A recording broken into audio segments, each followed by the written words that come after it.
पिछले पार्ट में हम लोगों ने सुना कि जियांग द्वारा फीनिक्स फेदर 9 फ्लेम्स फैन का पूरा ब्लूप्रिंट मौजूद होने का गुप्त भरोसा मिलते ही वेनरेबल ऑफ ट्रू वर्ड्स ने इविल क्रो वेनरेबल के ब्लैकमेल और ड्यूल कल्टिवेशन के नापाक प्रस्ताव को सिरे से ठुकरा दिया और वो टूटा हुआ पंखा उसी के आगे फेंककर उसे तुरंत वहां से दफा हो जाने का हुक्म सुना दिया। अपने पूरे प्लान को मिट्टी में मिलता देख इविल क्रो वेनरेबल बुरी तरह बौखला गया और किसी अज्ञात महारथी द्वारा वेनरेबल की मदद किए जाने का शक जताते हुए खुली धमकियां देकर गुस्से में वहां से गायब हो गया। उधर जियांग ने भी उस पर हुए जानलेवा हमले का बदला लेने के लिए ये पक्का फैसला कर लिया कि वो किसी भी बाहरी इंसान को स्पेस टाइम डस्ट नहीं बेचेगा, ताकि हेवनली ह्यूमन 5 डिक्लाइंस के पहले पतन में सड़ता हुआ इविल क्रो वेनरेबल बिना किसी सहारे के अपनी आंखों के सामने तिल-तिल कर दम तोड़ दे। अब आगे चेन जिंग ने एक लंबी राहत भरी सांस छोड़ी। उसके चेहरे पर खौफ का साया साफ तैर रहा था और उसने सहरते हुए कहा कि मास्टर, अब समझ आया कि 6 महीने पहले इविल क्रो वेनरेबल ने आपको अचानक ग्रेट यिन सेक्ट के भीतर आने का न्योता क्यों भेजा था।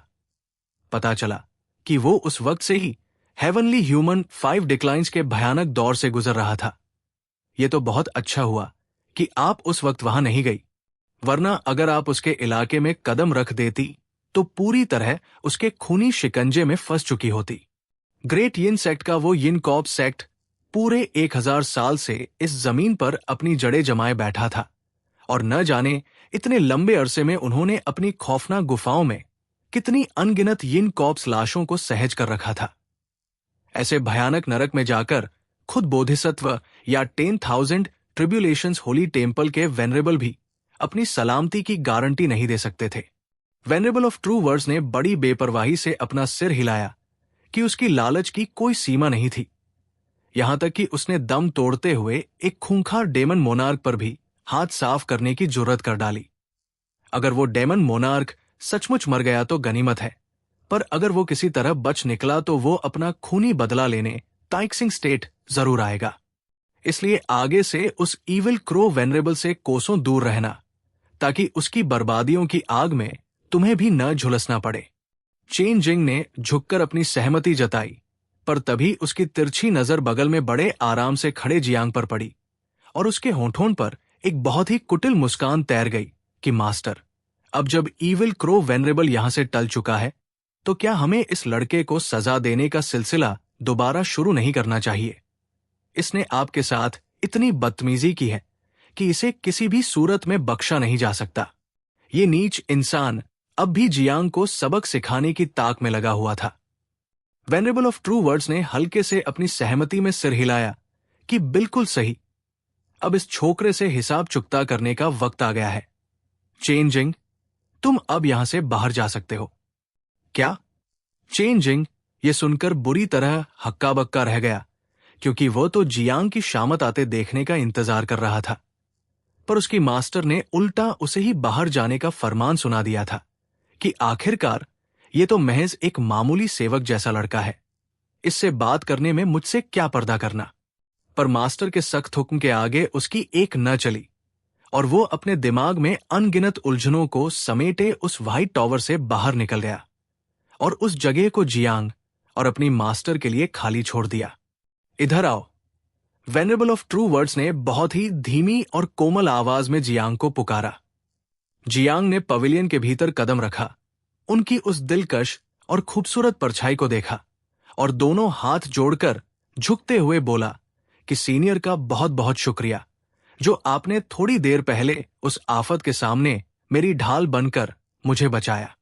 वेनरेबल ऑफ ट्रू वर्ड्स खिलखिलाकर मुस्कुराई कि वाह, अब तुम मुझे सीनियर कहकर पुकार रहे हो और थोड़ी देर पहले की तरह मुझे गैरजिम्मेदार टीचर और नकचढ़ी औरत नहीं बता रहे। जियांग ने झेमते हुए बनावटी अंदाज में खांसा कि ये औरत सचमुच बहुत पुरानी खुंदक पालकर रखती है और उसने झट से बात को संभाला कि वेनरेबल, अब हमें सीधे काम के मुद्दे पर बात करनी चाहिए। वेनरेबल ऑफ ट्रू वर्ड्स ने पूरी संजीदगी के साथ हुक्म दिया कि वो ब्लूप्रिंट बाहर निकालो। जियांग की आंखें तेजी से मटकी कि सीनियर, मैं आपको एक बार फिर याद दिलाना चाहता हूं कि मैंने पहले ही कहा था कि ये फीनिक्स फेदर 9 फ्लेम्स फैन हम दोनों की साझी रिफाइनिंग से बनेगा। यानी अगर ये पंखा तैयार होता है तो इसमें मेरा भी बराबर का हिस्सा होगा। वेनरेबल ऑफ ट्रू वर्ड्स ने चिढ़ते हुए मुंह बनाया कि मैं बहरी नहीं हूं, मुझे तुम्हारी नसीहतों की कोई जरूरत नहीं है। ये लड़का सचमुच बहुत शातिर और मक्कार था। वे मन ही मन सोच रही थी कि वे इस साझी रिफाइनिंग वाली बात को अनसुना करने का ढोंग कर लेंगी, पर इस छोकरे ने पहले ही साफ साफ टोक दिया। यानी इसके साथ कोई भी चालाकी कर पाना आसान नहीं था। जियांग के होंठों पर सुकून भरी मुस्कान खिल गई, क्योंकि वेनरेबल ऑफ ट्रू वर्ड्स की जुबान पर उसे पूरा भरोसा था।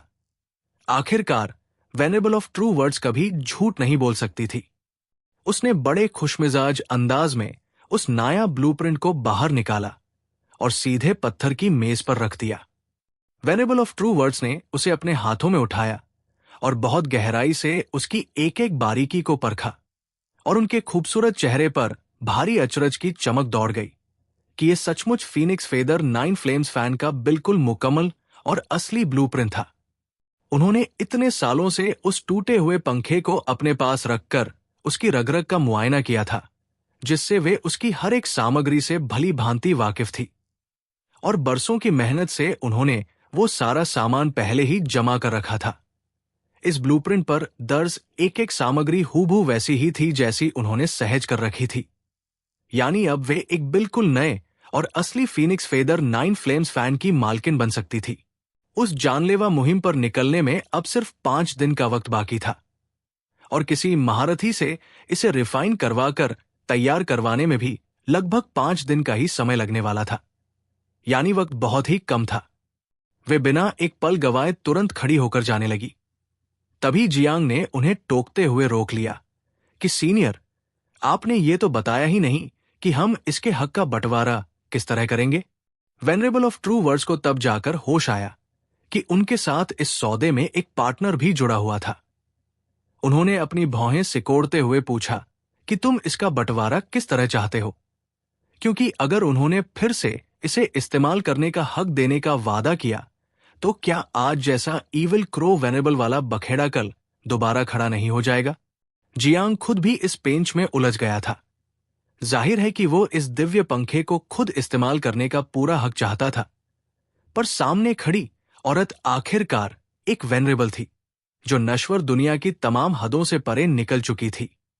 भले ही वे इस वक्त बहुत दयालु और शांत दिख रही थी, पर क्या पता कल को जब वे किसी भी पाबंदी में बंधना न चाहें या आज जैसी भूल दोबारा न दोहराना चाहें, तो उनका सबसे आसान हल यही होगा कि वे जियांग को रास्ते से हमेशा के लिए हटा दें।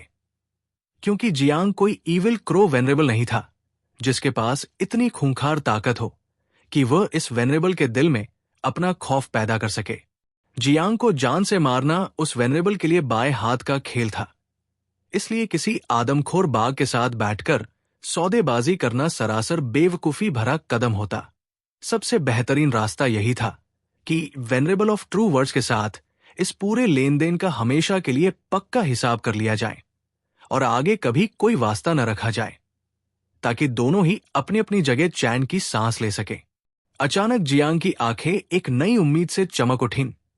ये फीनिक्स फेदर 9 फ्लेम्स फैन एक टॉप ग्रेड स्पिरिचुअल आर्टिफैक्ट था, और अगर वेनरेबल ऑफ ट्रू वर्ड्स ऐसे नायाब आर्टिफैक्ट को तैयार करवाने के लिए किसी महारथी को ढूंढ सकती थी, तो क्या एक टॉप ग्रेड स्पिरिट तलवार को बनवा लेना कोई बहुत बड़ा काम था। उसने बिना एक पल गवाए सीधा प्रस्ताव रखा कि वेनरेबल, मुझे वो फीनिक्स फेदर 9 फ्लेम्स फैन नहीं चाहिए। क्या आप इसके बदले में मुझे एक टॉप ग्रेड स्पिरिट तलवार दिलवा सकती हैं? ये सुनते ही वेनेबल ऑफ ट्रू वर्ड्स के सीने से भारी बोझ उतर गया और उन्हें बहुत बड़ा सुकून मिला। वे खुद भी मन ही मन यही चाहती थी कि जियांग को किसी दूसरी चीज से नवाज दिया जाए, ताकि दोनों पक्षों के बीच कोई पुराना कर्ज या झंझट बाकी न रहे। मगर जब उन्होंने सुना कि वो हरजाने के तौर पर एक टॉप ग्रेड स्पिरिट तलवार मांग रहा था, तो उनके माथे पर गहरी चिंता की सिलवटें उभर आई और वे सोच में डूब गई। जियांग ने उनकी हिचकिचाहट देखकर पूछा कि वेनरेबल, क्या ये काम बहुत ज्यादा मुश्किल है? अगर टॉप ग्रेड स्पिरिचुअल आर्टिफैक्ट्स को रिफाइन करना मुमकिन है, तो फिर एक टॉप ग्रेड स्पिरिट तलवार को तैयार करवाना अचानक इतना नामुमकिन क्यों लगने लगा? वेनरेबल ऑफ ट्रू वर्ड्स ने बहुत ही संजीदगी से जवाब दिया कि यह बेहद मुश्किल काम है। मुझे जिस महारथी के आगे ये गुहार लगानी है वे मेरे भी सीनियर हैं, और मैंने कभी किसी मामले में उनकी बहुत बड़ी मदद की थी, जिसके बदले में उन्होंने मुझे जिंदगी में सिर्फ एक बार कोई स्पिरिचुअल आर्टिफैक्ट रिफाइन करके देने का वचन दिया था।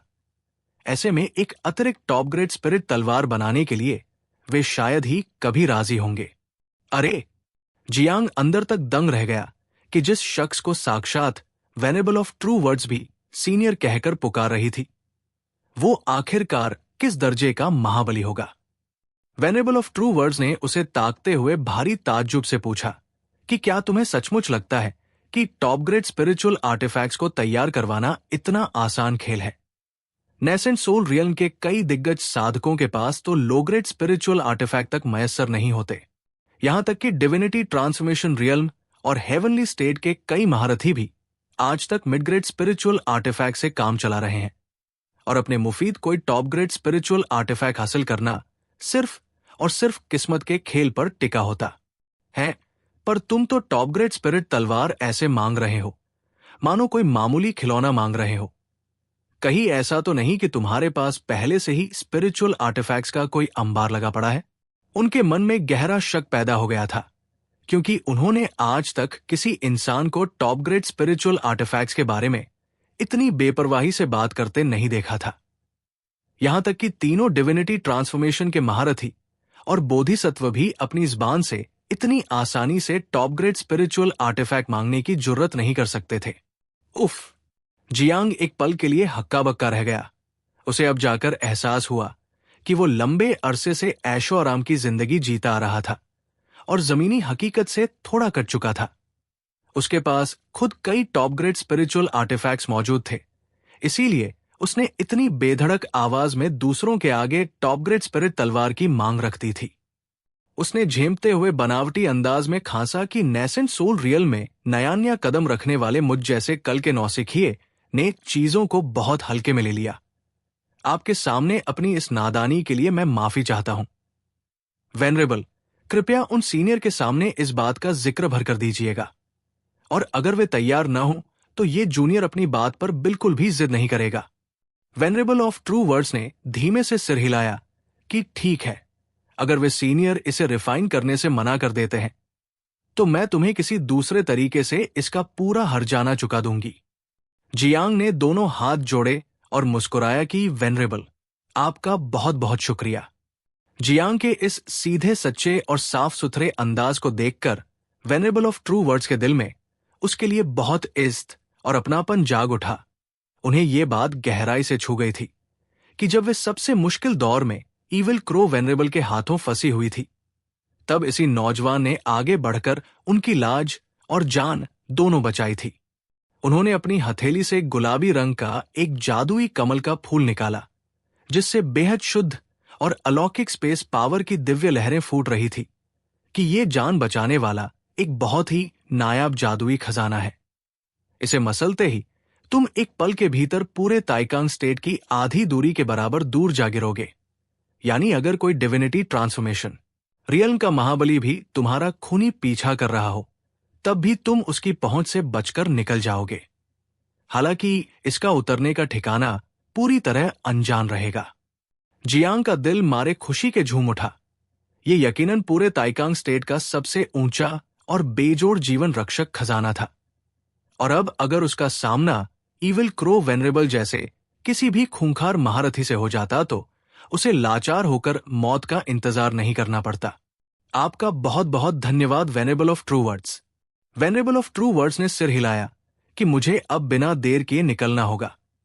तुम चाहो तो कुछ दिनों तक यही रुककर कल्टीवेशन कर सकते हो, क्योंकि यहां की spirit energy white horse temple से जरा भी कम नहीं है। जियांग का मन तो बहुत था कि वो कुछ दिन यहीं टिके, पर वो अपने जरूरी कामों में एक पल की भी देरी नहीं कर सकता था। इसलिए उसने अदब से कहा कि वेनरेबल की इस दरियादिली का बहुत शुक्रिया, पर इस जूनियर को कुछ बेहद जरूरी कामों से अभी इसी वक्त निकलना होगा। और यह सुनकर वेनरेबल ऑफ ट्रू वर्ड्स के चेहरे पर एक हल्का सा ताज्जुब तैर गया। वेनरेबल ऑफ ट्रू वर्ड्स ने आज तक किसी भी बाहरी इंसान को वाशिंग मून लेक में ठहरने का न्योता नहीं दिया था, और जब जिंदगी में पहली बार उन्होंने किसी को यह सम्मान दिया तो उसने मुंह पर इनकार कर दिया। ठीक है, मुझे अच्छी तरह मालूम है कि तुम बहुत व्यस्त इंसान हो, कई कई दिनों तक लगातार इतने बड़े कामों में व्यस्त रहते हो ना। इतना कहते ही वे एक झटके में हवा में ओझल हो गई। जियांग का चेहरा शर्म से थोड़ा सा लाल पड़ गया कि क्या यह पुराना किस्सा अब तक पूरी तरह सुलझ नहीं पाया था। कुछ ही देर बाद वो नीचे उतरकर व्हाइट टॉवर की तलहटी में पहुंच गया, जहां हुआ यिंग बड़ी आज्ञाकारी बनकर नीचे उसका इंतजार कर रही थी। उसने फौरन घबराते हुए पूछा कि सीनियर टायरेंट, वेनेबल ने आपके लिए कोई नई मुसीबत तो खड़ी नहीं गिना? उसे हर पल यही डर सता रहा था कि जियांग के इस लापरवाह और ढीठ रवैये की वजह से वेनरेबल कहीं उसे हमेशा के लिए बंदी न बना ले। जियांग ने उसकी तरफ एक शरारती नजर डाली कि डेट फेरी, क्या तुम्हें अपने कर्जदार की इतनी ज्यादा चिंता सता रही है? हुआ यिंग का चेहरा गुस्से से ऐंठ गया और उसने जमीन पर जोर से अपना पैर पटका कि मेरा ये मनहूस टाइटल अपनी जुबान पर मत लाइए। हा, जियांग दिल खोलकर हंसा और उसने एक ही झटके में उसे खींचकर अपने उड़ते बादल पर सवार कर लिया कि चलो, अब मैं तुम्हें फायर वर्शिप सेक्ट की सैर कराने ले चलता हूं। पहले से ही बेचैन बैठी हुआ यिंग की आंखें फायर वर्शिप सेक्ट का नाम सुनते ही अचानक चमक उठीं कि सीनियर, क्या आप सचमुच फायर वर्शिप सेक्ट जा रहे हैं? क्या आपको भी कोई होली फायर ऑर्डर मिला है? जियांग ने थोड़ा अचरज से पूछा कि होली फायर ऑर्डर? जियांग को सचमुच इस बात से अनजान देखकर हुआ यिंग कुछ पलों के लिए ठिठक गई कि तो फिर सीनियर, आप आखिरकार वहां किस मकसद से जा रहे हैं? फायर वर्शिप सेक्ट जैसी भयानक और वीरान जगह पर तो लोग सिर्फ तभी कदम रखते हैं जब होली फायर का महाविस्फोट होता है। जियांग ने बहुत ही सहज आवाज में जवाब दिया कि मैं तो बस वहां अपने एक पुराने एल्डर से मिलने जा रहा हूं। पर यह होली फायर का विस्फोट आखिरकार क्या बला है? हुआ यिंग ने तफसील से समझाते हुए कहा कि फायर वर्शिप सेक्ट के पास एक बेहद रहस्यमयी अग्नि का झरना मौजूद है, जिससे बेहद खूंखार और जानलेवा लपटें निकलती है। पूरे 1000 साल बीत जाने के बाद भी ये आग शांत होने के बजाय दिन ब दिन और ज्यादा उग्र होती जा रही है, और पिछले कुछ सालों से इसमें बीच बीच में अचानक भयानक विस्फोट होने लगे हैं। उस आग के कुंड से कई नायाब और ताकतवर लपटें बाहर निकलकर भारी तबाही मचाती है, जिसे फायर वर्शिप सेक्ट अकेले संभालने में नाकाम रहता है। इसलिए वे 3 डिवाइन सेक्ट्स और 7 ग्रेट सेक्ट्स के तमाम महारथियों को मदद के लिए न्योता भेजते हैं। जिनके पास ये होली फायर ऑर्डर होता है, सिर्फ उन्हें ही अंदर जाने की इजाजत मिलती है, और ताकतवर लपटों को अपने वश में करने का ये दुनिया का सबसे सुनहरा मौका माना जाता है। उसने अपनी जेब से आग जैसा लाल चमकदार टोकन निकाला और जियांग को दिखाते हुए अपनी गुलाबी जीभ बाहर निकाली कि मेरी मास्टर ने अपने पुराने संपर्कों के दम पर इसे चुपके से हासिल किया था। सेक्ट से भागकर बाहर आने की हमारी असली मंजिल असल में ये फायर वर्शिप सेक्ट ही थी। आपके साथ वो पिल का लेन देन तो महज एक इत्तेफाक था। जियांग की समझ में अब जाकर सारी बात आई कि वो तो यही सोच रहा था कि बोधी पिल के एक मामूली सौदे के लिए सिर्फ हुआ यिंग का आना ही काफी था। सोंग लिंग्यू को साथ आने की कोई जरूरत नहीं थी। असल में वे दोनों किसी बहुत बड़े मकसद से निकली थी, पर बीच में स्पेस टाइम डस्ट के आ जाने से सोंग लिंग्यू का पूरा प्लान ही गड़बड़ा गया था। चलो ठीक है, मैं भी चलकर देख लेता हूं कि वहां क्या चल रहा है। अगर मुझे भी कुछ नायाब लपटे पकड़ने का मौका मिल गया तो बहुत बढ़िया होगा। हुआ यिंग खुशी से उछल पड़ी कि ये तो बहुत ही शानदार बात है। वहां तमाम सेक्स के सबसे बड़े जीनियर्स और होनहारों का एक बहुत बड़ा जलसा भी होने वाला है। सीनियर टायरेंट आप भी हमारी ही उम्र के हैं, तो क्यों ना आप भी उस महफिल में शामिल हो? जियांग ने सीधे अपना सिर हिला दिया कि मुझे इन सब फालतू तमाशों में कोई दिलचस्पी नहीं है। अतीत के अपने पुराने अनुभवों के आधार पर वो जानता था कि ऐसी बैठकों का माहौल बहुत ही घटिया होता है। हुआ यिंग ने उसकी झिझक को भांपते हुए फौरन भरोसा दिलाया कि आप जरा भी चिंता मत कीजिए सीनियर, वहां कोई मुकाबला या दंगल नहीं होने वाला है, बस पूरे महाद्वीप के ताजा हालात पर बातचीत होगी, जैसे कि कनेक्टिंग स्काई ब्लैक पिलर का सच, प्राचीन दानवों का भयानक हमला, और इसके अलावा उस महाद्वीप से आए जियांग के खिलाफ छेड़े जाने वाले बड़े अभियान की चर्चा। ये सुनते ही जियांग के कान खड़े हो गए कि उसने आखिरकार ये कौन सी अजीब बात सुन ली थी। उसने अपनी नाक खुजलाई कि उस महाद्वीप के जियांग के खिलाफ बड़ा अभियान। हुआ यिंग ने जब देखा कि जियांग आखिरकार इस बात में रुचि ले रहा है, तो उसने बार बार अपना सिर हिलाया कि हाँ, क्या आपने उस जियांग के काले कारनामों और उसकी भयानक बदनामी के बारे में नहीं सुना? भयानक बदनामी? जियांग मन ही मन बुरी तरह चकरा गया कि आखिरकार उसने ऐसा कौन सा गुनाह कर दिया था। हुआ यिंग ने भारी अचरज से अपनी आंखें फाड़ी कि क्या आप सचमुच कुछ नहीं जानते? उस महाद्वीप से उठकर आए उस जियांग नाम के लड़के ने हमारे 3 डिवाइन सेक्ट्स और 7 ग्रेट सेक्ट्स के तमाम धुरंधर जीनियर्स को अपने पैरों तले रौंद डाला और हेवनली असेंडिंग एंशिएंट रोड के सबसे ऊंचे शिखर पर जा बैठा। कितना नीच और घटिया इंसान है वह। उसने गुस्से में अपने सफेद दांत भींचे और बहुत ही जहरीले अंदाज में फुंकार मारी कि एक दूर दराज के पिछड़े इलाके से आए किसी कल के छोकरे ने हमारे डिवाइन सेक्ट के महारथियों को धूल चटा दी। यह हमारी जिंदगी का सबसे बड़ा और कभी न भूलने वाला अपमान है। आपको अंदाजा भी नहीं है कि जब मैं हेवनली असेंडिंग एंशिएंट रोड से नीचे उतरी तो हमारे हॉल मास्टर का चेहरा गुस्से से कितना काला पड़ा हुआ था और उन्होंने मेरी कैसी भयानक क्लास लगाई थी। डिवाइन सेक्ट के बाकी तमाम डिसाइपल्स का भी यही हाल हुआ था। किसी एक को भी उस खौफनाक डांट से माफी नहीं मिली थी। पूरे 1 महीने से ज्यादा का वक्त बीत चुका है, पर यह बवाल अब तक शांत होने का नाम नहीं ले रहा है। जियांग ने झेंपते हुए बनावटी अंदाज में धीरे से खांसा कि पर दूसरों को मुकाबले में हरा देना कोई गुनाह या बुरा काम तो नहीं होता ना? अगर सामने वाले ने तुमसे बेहतर प्रदर्शन किया और आगे निकल गया, तो क्या इसके लिए उसे कसूरवार ठहराना सही है? हुआ यिंग ने गुस्से में अपना मुंह फुला लिया कि अगर बात सिर्फ इतनी सी होती तो हमारे पास उस पर उंगली उठाने का कोई मुंह नहीं बचता। पर उस दुष्ट ने पूरे हेवनली असेंडिंग एंशिएंट रोड को ही तोड़कर चकनाचूर कर दिया, जिससे पीछे आने वाले तमाम साधकों की 9000 सीढ़ियों की कड़ी मेहनत पूरी तरह मिट्टी में मिल गई। क्या उसकी ये हरकत किसी बड़े गुनाह से कम है? जियांग ये सुनकर अंदर ही अंदर हक्का बक्का रह गया कि तुम्हें भला किसने पट्टी पढ़ाई है कि हेवनली असेंडिंग एंशिएंट रोड को जियांग ने तोड़ा था। वो तो साफ तौर पर उस प्राचीन डेमन मिराज के अवतार का कियाधरा था। तो फिर इस पूरे फसाद का ठीकरा जियांग के सिर पर कैसे फोड़ दिया गया?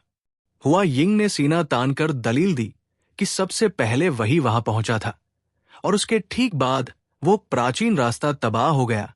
तो अगर उसने कोई उपद्रव नहीं मचाया तो फिर और कौन कर सकता था? जियांग पूरी तरह लाचार होकर खामोश रह गया। उस दिन का मामला बहुत गंभीर था, क्योंकि उसके तार बाहरी दुनिया के कर्म बंधनों से जुड़े थे। इसलिए सच्चाई जानने वाले बड़े बड़े अधिकारियों ने अपने डिसाइपल्स के सामने असली राज नहीं खोला और नतीजतन उन सब ने जियांग को ही अपनी बर्बादी का जिम्मेदार मानकर बलि का बकरा बना दिया था। सीनियर टायरेंट, क्या आपको नहीं लगता कि जियांग नाम के उस घटिया इंसान के खिलाफ एक बड़ा अभियान छेड़ा जाना चाहिए? जियांग ने बड़े संजीदा अंदाज में अपना सिर हिलाया कि बिल्कुल सही बात है। क्यों न मैं खुद उस जियांग के खिलाफ तुम्हारे इस अभियान में तुम्हारी पूरी मदद करूं। हुआ यिंग की आंखें मारे खुशी के चमक उठीं कि ये तो बहुत ही कमाल हो जाएगा। जब सीनियर टायरेंट जैसा महाबली हमारे साथ होगा तो वो जियांग खौफ के मारे थरथर कांपने लगेगा। जियांग ने उसकी बात का कोई जवाब नहीं दिया।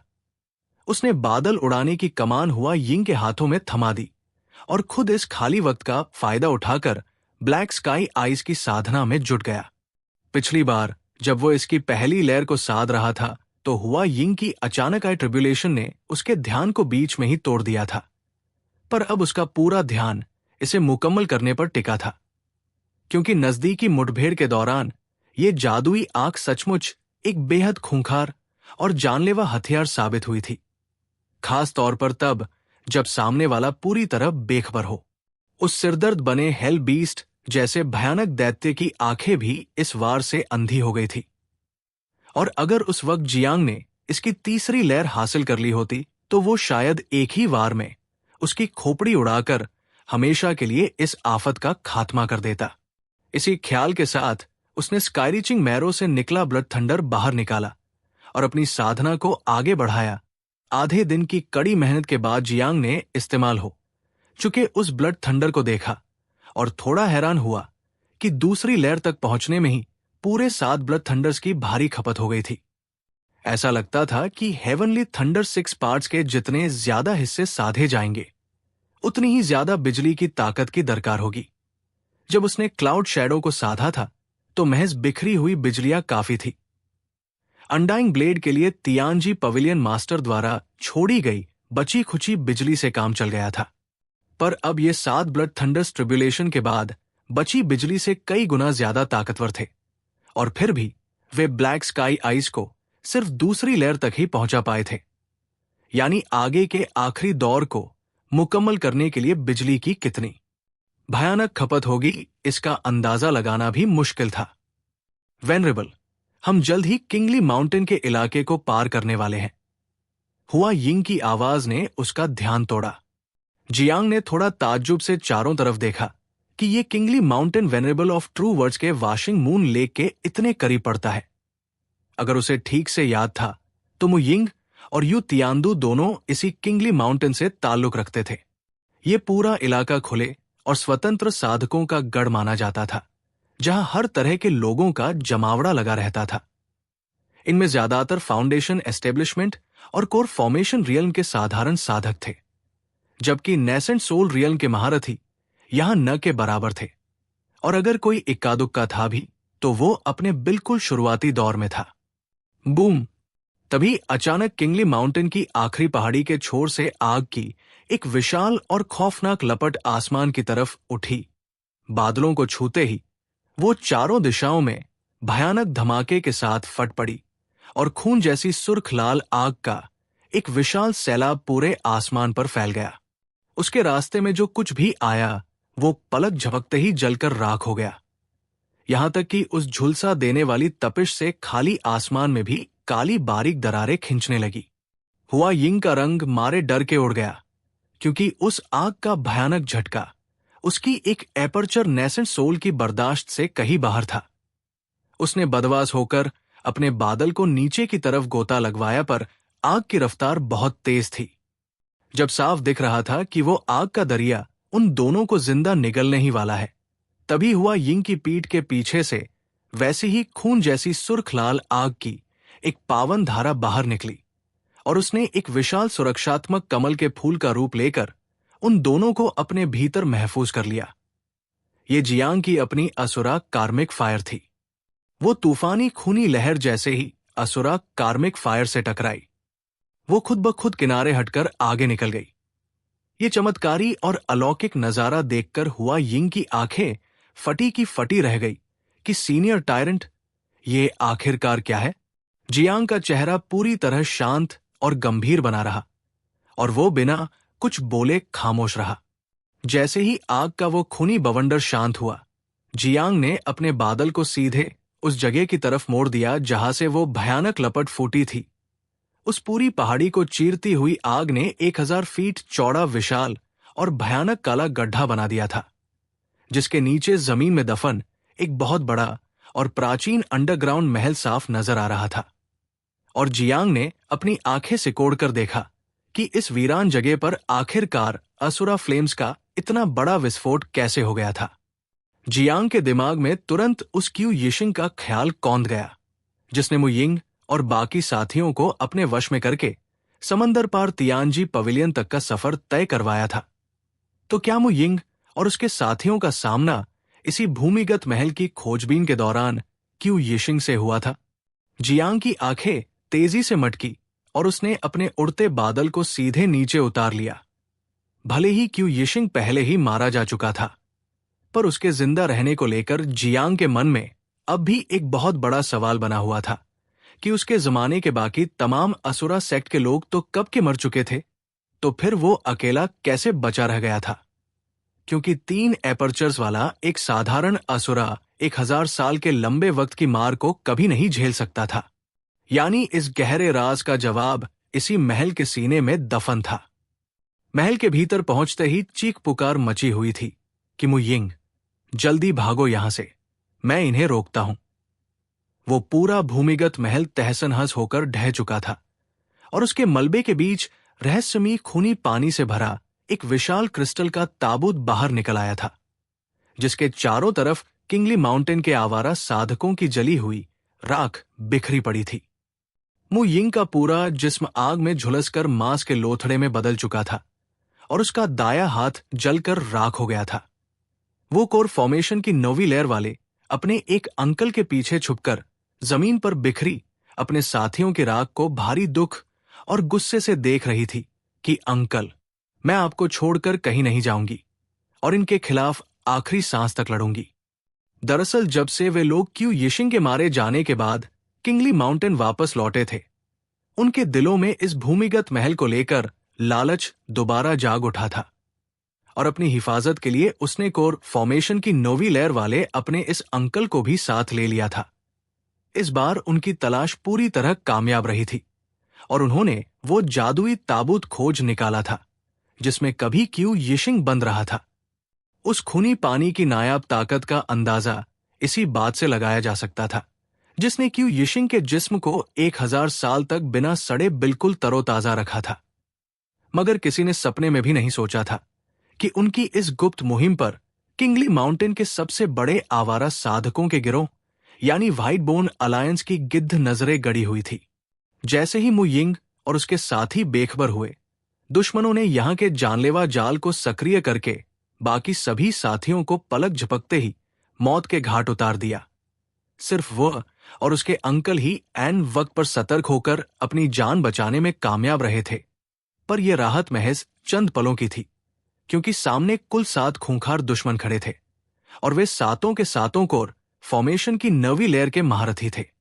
इस खूनी गिरोह की अगुवाई व्हाइट बोन अलायंस का एक बूढ़ा हॉल मास्टर कर रहा था, जिसके चेहरे पर लालच की घिनौनी चमक नाच रही थी कि मैंने बहुत पहले से सुन रखा था कि तुम्हारे पास इस गुप्त महल का कोई बड़ा सुराग है और मैं इतने दिनों से तुम्हारी हर हरकत पर नजर रखे हुए था। यह रहस्यमयी खूनी पानी तो डिविनिटी ट्रांसफॉर्मेशन वेनेबल्स के दिलों में भी भारी लालच पैदा कर देगा, है ना?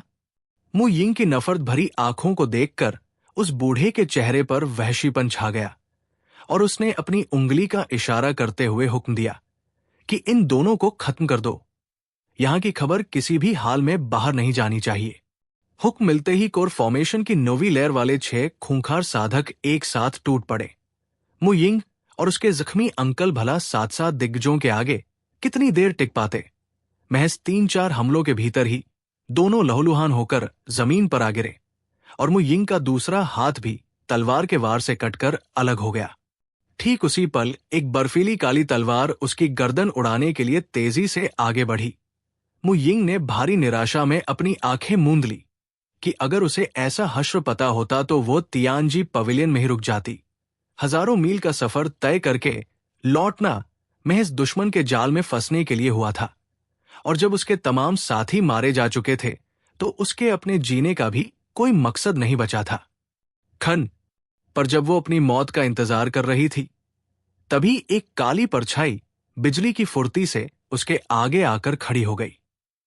काले लिबास में लिपटा एक बेहद जाना पहचाना नौजवान उसकी ढाल बन चुका था, जिसने बड़ी बेपरवाही से अपनी उंगली हवा में लहराकर उस खूंखार तलवार को हवा में ही रोक लिया, बल्कि उंगली के हल्के से झटके से उस पूरी तलवार के परखच्चे उड़ा दिए और उसके नुकीले टुकड़े उड़कर सीधे उस हमलावर के जिस्म में अनगिनत खूनी सुराख बनाकर धंस गए। व्हाइट बोन अलायंस के बचे हुए 6 महारथियों के चेहरे मारे खौफ के सफेद पड़ गए और उस नौजवान के जिस्म से उठती रूह कंपा देने वाली ऊर्जा को भांपते ही उनकी पुतलियां सिकुड़ गई। उस बूढ़े हॉल मास्टर की आंखें गुस्से से तंग गई और उसने रौब झाड़ते हुए कहा कि सीनियर, मैं व्हाइट बोन अलायंस का हॉल मास्टर हूं और हमारे अलायंस लीडर खुद एक नेसेंट सोल रियल्म के महाबली हैं। इसलिए अपना कोई भी कदम उठाने से पहले अच्छी तरह सोच लीजिए।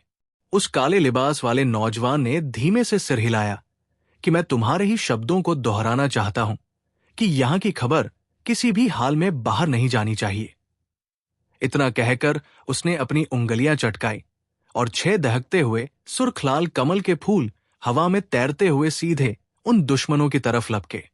क्या तुम्हारी इतनी हिम्मत कि तुम हमारे व्हाइट बोन अलायंस से पंगा लो? हुश! पर उसके बोल हलक में ही घुट कर रह गए और बिना एक भी चीख निकाले वे सातों के सातों पलक झपकते ही जलकर राख के ढेर में तब्दील हो गए। मु यिंग अपनी फटी आंखों से सामने खड़े उस अलौकिक रक्षक को अविश्वास से ताकती रह गई, जबकि उसका अंकल भारी दर्द में घिसटते हुए उठा और मु यिंग को अपने पीछे छुपाते हुए गिड़गिड़ाने लगा कि सीनियर, कृपया दया दिखाइए और मेरी इस बेकसूर भतीजी की जान बख्श दीजिए। वो इस जगह के राज पर पूरी तरह अपने होंठ से लेगी और किसी के सामने एक लफ्ज नहीं बोलेगी। ये जूनियर आपसे हाथ जोड़कर भीख मांगता है।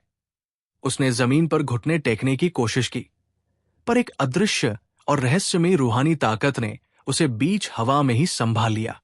इससे भी ज्यादा हैरतंगेज बात यह थी कि उस बूढ़े की फटी आंखों के सामने उस काले लिबास वाले नौजवान ने अपना चेहरा घुमाया और मु यिंग की तरफ देखकर उसके होठों पर एक हल्की सी मुस्कान तैर गई कि सीनियर सिस्टर मु, आपको इस हद तक गिरने की क्या जरूरत थी?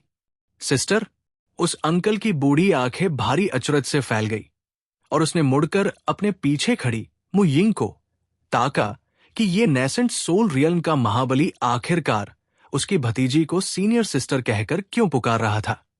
मु यिंग भी अपनी आंखों पर यकीन नहीं कर पा रही थी और उसके कांपते होठों से हकलाती हुई आवाज निकली कि क्या ये सचमुच आप हैं मास्टर जियांग? Senior Jiang? उन दोनों को एक दूसरे से जुदा हुए महज 2 महीने का वक्त बीता था और जियांग छलांग लगाकर सीधे नेसेंट सोल रियल में पहुंच चुका था। उस वक्त जब वे दोनों एक साथ तियानजी पवेलियन में शामिल हुए थे, तब मु यिंग कोर फॉर्मेशन की 9वीं लेयर पर थी और जियांग महज 6ठी लेयर पर था।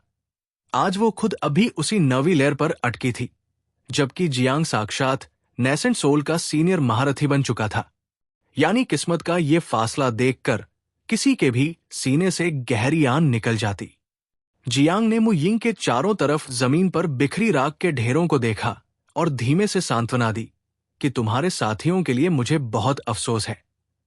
ये यकीनन मु यिंग के वही पुराने साथी रहे होंगे जिनका नाम उसे धुंधला सा याद था, जैसे जियांग बाईहू, शुशिंग जिन्यान और झाओ डियानकांग, जो सब के सब अपने सेक्ट के होनहार डिसाइपल्स थे और उनका इस तरह वीराने में दम तोड़ देना सचमुच बहुत दुखद था। मु यिंग के चेहरे पर कड़वी और बेबस मुस्कान आ गई कि हमें किंगली माउंटेन वापस नहीं लौटना चाहिए था। अगर हम तियानजी पवेलियन के भीतर ही टिके रहते तो आज वे सब जिंदा होते। जियांग ने एक ठंडी सांस भरी और उसके कटे हुए हाथों को देखकर अपनी आस्तीन से एक रिवाइटलाइजिंग पिल निकाली कि आगे से अपना अच्छी तरह ख्याल रखना, पहले इस हीलिंग पिल को निगल लो। उसने अपनी उंगली के हल्के से इशारे से वो पिल हवा में उछाली और मु यिंग ने उसे सीधे अपने मुंह में लपक लिया, जिसके हलक में उतरते ही उसकी प्रचंड औषधीय ताकत ने असर दिखाया और उसके पूरे बदन का असनीय दर्द पल भर में शांत होने लगा। सीनियर जियांग, आपका बहुत बहुत शुक्रिया। उसने हाथ जोड़कर अपना आभार जताया और फिर भारी ताज्जुब से पूछा कि सीनियर आखिरकार इस वीरान जगह पर कैसे पधारे। जियांग ने अपना रुख उस खूनी ताबूत की तरफ मोड़ा, उसमें भरे रहस्यमयी पानी को एकटक देखा और बहुत ही शांत अंदाज में बोला कि मैं तो बस यहां से गुजर रहा था, पर गनीमत है कि वक्त रहते मेरी नजर इस पर पड़ गई। इस खूनी ताबूत के बारे में पूरी तरह चुप्पी साधे रखना और किसी भी बाहरी इंसान को इसकी भनक मत लगने देना, क्योंकि क्यू यिशिंग के जिस्म को 1000 साल तक बिना सड़ाए बिल्कुल सही सलामत रखने वाले इस खूनी पानी का असर स्पेस टाइम डस्ट जैसा ही चमत्कारी है। और अगर ये खबर ईविल क्रो वेनरेबल के कानों तक पहुंच गई तो वो इसे हथियाने के लिए किसी भी हद तक गिर जाएगा और अपनी सड़ती हुई जिंदगी को बचा लेगा। मु यिंग ने बार बार सिर हिलाकर भरोसा दिलाया कि आप बिल्कुल बेफिक्र रहिए सीनियर जियांग, हम दोनों अपने मुंह से एक लफ्ज भी बाहर नहीं निकालेंगे। वैसे भी अब हम दोनों के लिए इस किंगली माउंटेन पर टिके रहना मुमकिन नहीं है, क्योंकि व्हाइट बोन अलायंस को इतना भारी नुकसान पहुंचा है कि उनका अलायंस लीडर इसकी तह तक जाने के लिए आसमान पाताल एक कर देगा। इसलिए मैं और मेरे अंकल कोई सुरक्षित ठिकाना ढूंढकर छुप जाएंगे। और सीनियर जियांग, यहां की सारी चीजें समेटने के बाद आपको भी इस आफत भरी जगह से तुरंत निकल जाना चाहिए। उस खूनी ताबूत का मुआयना करते हुए जियांग ने बहुत ही सहज लहजे में पूछा कि क्या किंगली माउंटेन खुले और स्वतंत्र साधकों का इलाका नहीं था? तो फिर यहां ऐसी ताकतवर मंडली कहां से उठ खड़ी हुई? मु यिंग ने भारी कड़वाहट के साथ बताया कि पहले यहां सिर्फ सीधे साधे आवारा साधक ही रहते थे, पर मेरे किंगली माउंटेन छोड़ने के कुछ ही अरसे बाद यहां व्हाइट बोन अलायंस नाम का एक खूंखार गिरोह पैदा हो गया। इस अलायंस के पास 5-5 नेसेंट सोल रियल्म के महारथी हैं और नवी लहर की चरम सीमा वाले 100 से ज्यादा साधक मौजूद हैं। यानी अब ये किसी मंझोले सेक्ट से कम नहीं है। जियांग थोड़ा सा चौंक गया कि नेसेंट सोल रियल्म के साधक तो हर बड़े सेक्ट में ऊंचे रुतबे पर बैठते हैं और खुले साधकों के बीच नेसेंट सोल का मिलना बहुत दुर्लभ होता है। ऐसे में अचानक कहीं से 5-5 महारथियों का टपक पड़ना सचमुच बहुत अजीब और रहस्यमयी है। उसने धीमे से सिर हिलाया, पर तभी उसकी नजरें अचानक उस खूनी ताबूत के नीचे लगी ईंटों पर टिक गई। असुरा कार्मिक फायर की खूंखार लपटों ने उन ईंटों को पिघलाकर उनके नीचे छिपी सोने जैसी चमकदार लकीरों को बाहर निकाल दिया था। क्या इस खूनी ताबूत के नीचे कोई गुप्त राज दबा हुआ है? जियांग ने जमीन पर पूरी ताकत से अपना पैर पटका और उस पूरी सतह को तोड़कर उन सुनहरी लकीरों के पूरे जाल को बेपर्दा कर दिया। ये एक विशाल ट्रांसमिशन एरे था जो 3 डिवाइन सेक्ट्स और 7 ग्रेट सेक्ट्स के आम टेलीपोर्टेशन फॉर्मेशन से कहीं ज्यादा उन्नत और प्राचीन तकनीक से गढ़ा गया था। एक ऐसा खूनी ताबूत जो किसी इंसान को 1000 साल तक सड़ने न दे और उसके नीचे इतना उन्नत ट्रांसमिशन एरे, ये सब उस क्यू यिशिंग के बस की बात कभी नहीं हो सकती थी। यानी क्या कोई बहुत बड़ा मास्टर पर्दे के पीछे रहकर क्यू यिशिंग की मदद कर रहा था? जियांग के चेहरे का रंग थोड़ा स्याह पड़ गया कि यह बिल्कुल भी अच्छी खबर नहीं है। सेंट्रल अर्थ वर्ल्ड के भीतर क्यू यिशिंग के अलावा आसुरा सेक्ट का कोई दूसरा खूंखार महारथी भी सीक्रेट तौर पर छुपा बैठा है। पर वो कौन है और किस बिल में बैठा है? और ये ट्रांसमिशन एरे शायद क्यू यिशिंग के जागने के बाद उस मास्टर से मिलने के लिए तैयार किया गया था। यानी इसका साफ मतलब यह भी था कि वो अनजान मास्टर खुद इस एरे के जरिए कभी भी यहां प्रकट हो सकता था। यह ख्याल आते ही जियांग के सीने में खतरे की घंटी जोर से बज उठी और जब उसने गौर से देखा तो पाया कि वो खूनी ताबूत ही असल में इस पूरे ट्रांसमिशन एरे का मुख्य केंद्र था। उसने बिना एक पल की भी देरी किए उस भारी खूनी ताबूत को अपनी ताकत से ऊपर उठा लिया, जिसके हटते ही जमीन पर ताबूत के आकार का एक गहरा सांचा उभर आया और सांचे से ताबूत के अलग होते ही वो पूरा ट्रांसमिशन एरे फौरन बंद हो गया। सीनियर, जरा देखिए तो सही, इस ताबूत के नीचे कुछ अजीब सी चीज चिपकी हुई है। मु यिंग की अचानक पड़ी नजर ने चीख कर आगाह किया। क्या सचमुच? जियांग का पूरा ध्यान अब तक जमीन पर बने उस सांचे पर ही टिका था और उसने ताबूत के निचले हिस्से को देखने की जमत नहीं उठाई थी। उसने उस विशाल ताबूत को बीच हवा में ही टिकाए रखा और नीचे से गर्दन उठाकर देखा तो उसकी नजरों के सामने खून जैसे सुर्ख रंग का एक चमकदार क्रिस्टल नजर आया, जिस पर एक भयानक हथेली का गहरा निशान खुदा हुआ था। उस हथेली के नाखून इंसानों की तरह नहीं, बल्कि किसी दरिंदे की तरह बेहद लंबे और नुकीले थे और उस निशान से एक ऐसी अलौकिक शक्ति की लहरें फूट रही थी जो किसी साधक की ट्रिब्यूलेशन पार करने के बाद उसके जख्मी बदन को दोबारा जोड़ने वाली कुदरती ताकत से मिलती जुलती थी। हालांकि ये सड़न को जादू में बदल देने जितनी गगनचुंबी नहीं थी। क्या ये कोई ऐसा तोहफा है जो उस असुरा सेक्ट के मास्टर ने क्यू यिशिंग के लिए यहां छोड़ा था? क्या क्यू यिशिंग को इस चीज की कोई भनक थी? मु यिंग ने अपनी गर्दन हिलाते हुए साफ मना कर दिया कि क्यू यिशिंग को शायद इसकी कोई खबर नहीं थी। उस वक्त वो बेहद कमजोर था और नेसेंट सोल रियल्म के मुकाम तक भी नहीं पहुंचा था। अगर उसे पता होता कि ताबूत के नीचे ऐसा कोई खजाना छिपा है तो वो इसे छोड़कर कभी नहीं जाता। जियांग के चेहरे पर गहरी सोच की लकीरें उभर आई कि वो असुरा मास्टर सचमुच बहुत चौकन्ना और चालाक था, जिसे शायद क्यू यिशिंग पर भी पूरा भरोसा नहीं था। तभी तो उसने कोई जादुई खजाना सीधे उसके हाथों में थमाने के बजाय उसे इस तरह छुपाया था कि यह रहस्यमयी चीज सिर्फ तभी सामने आए जब वो उस ट्रांसमिशन एरे को सक्रिय करे। मगर किसे पता था कि क्यू यिशिंग उस मास्टर को ढूंढने जाने के बजाय चुपचाप तियानजी पवेलियन की तरफ निकल गया था। ये सोचते ही जियांग के होठों पर हल्की सी मुस्कान दौड़ गई और उसने उस खूनी क्रिस्टल को उखाड़कर अपनी जेब में रख लिया कि भले ही मुझे इसके असली इस्तेमाल का अंदाजा न हो, पर यह सौदा मेरे लिए बहुत फायदे का रहा। इसके बाद उसने उस खूनी ताबूत के भीतर अच्छी तरह छानबीन की और यह तसल्ली करने के बाद कि उसमें सिर्फ वह रहस्यमयी खूनी पानी भरा था, उसने उस पूरे ताबूत को अपने स्टोरेज में समेट लिया। सीनियर सिस्टर मु, अपना ख्याल रखिएगा। जियांग ने दोनों हाथ जोड़कर विदाई दी। मु यिंग ने भरे हुए गले से कहा कि आप अब नेसेंट सोल के महाबली बन चुके हैं। मैं आज के इस महान एहसान को कभी नहीं चुका पाऊंगी। मैं बस जूनियर ब्रदर जियांग और हमारे तियानजी पवेलियन की सलामती और तरक्की की दुआ ही कर सकती हूं। जियांग खिलखिलाकर हंसा कि आपकी इन नेक दुआओं का बहुत शुक्रिया। चलिए मैं आप दोनों को सुरक्षित बाहर छोड़ देता हूं।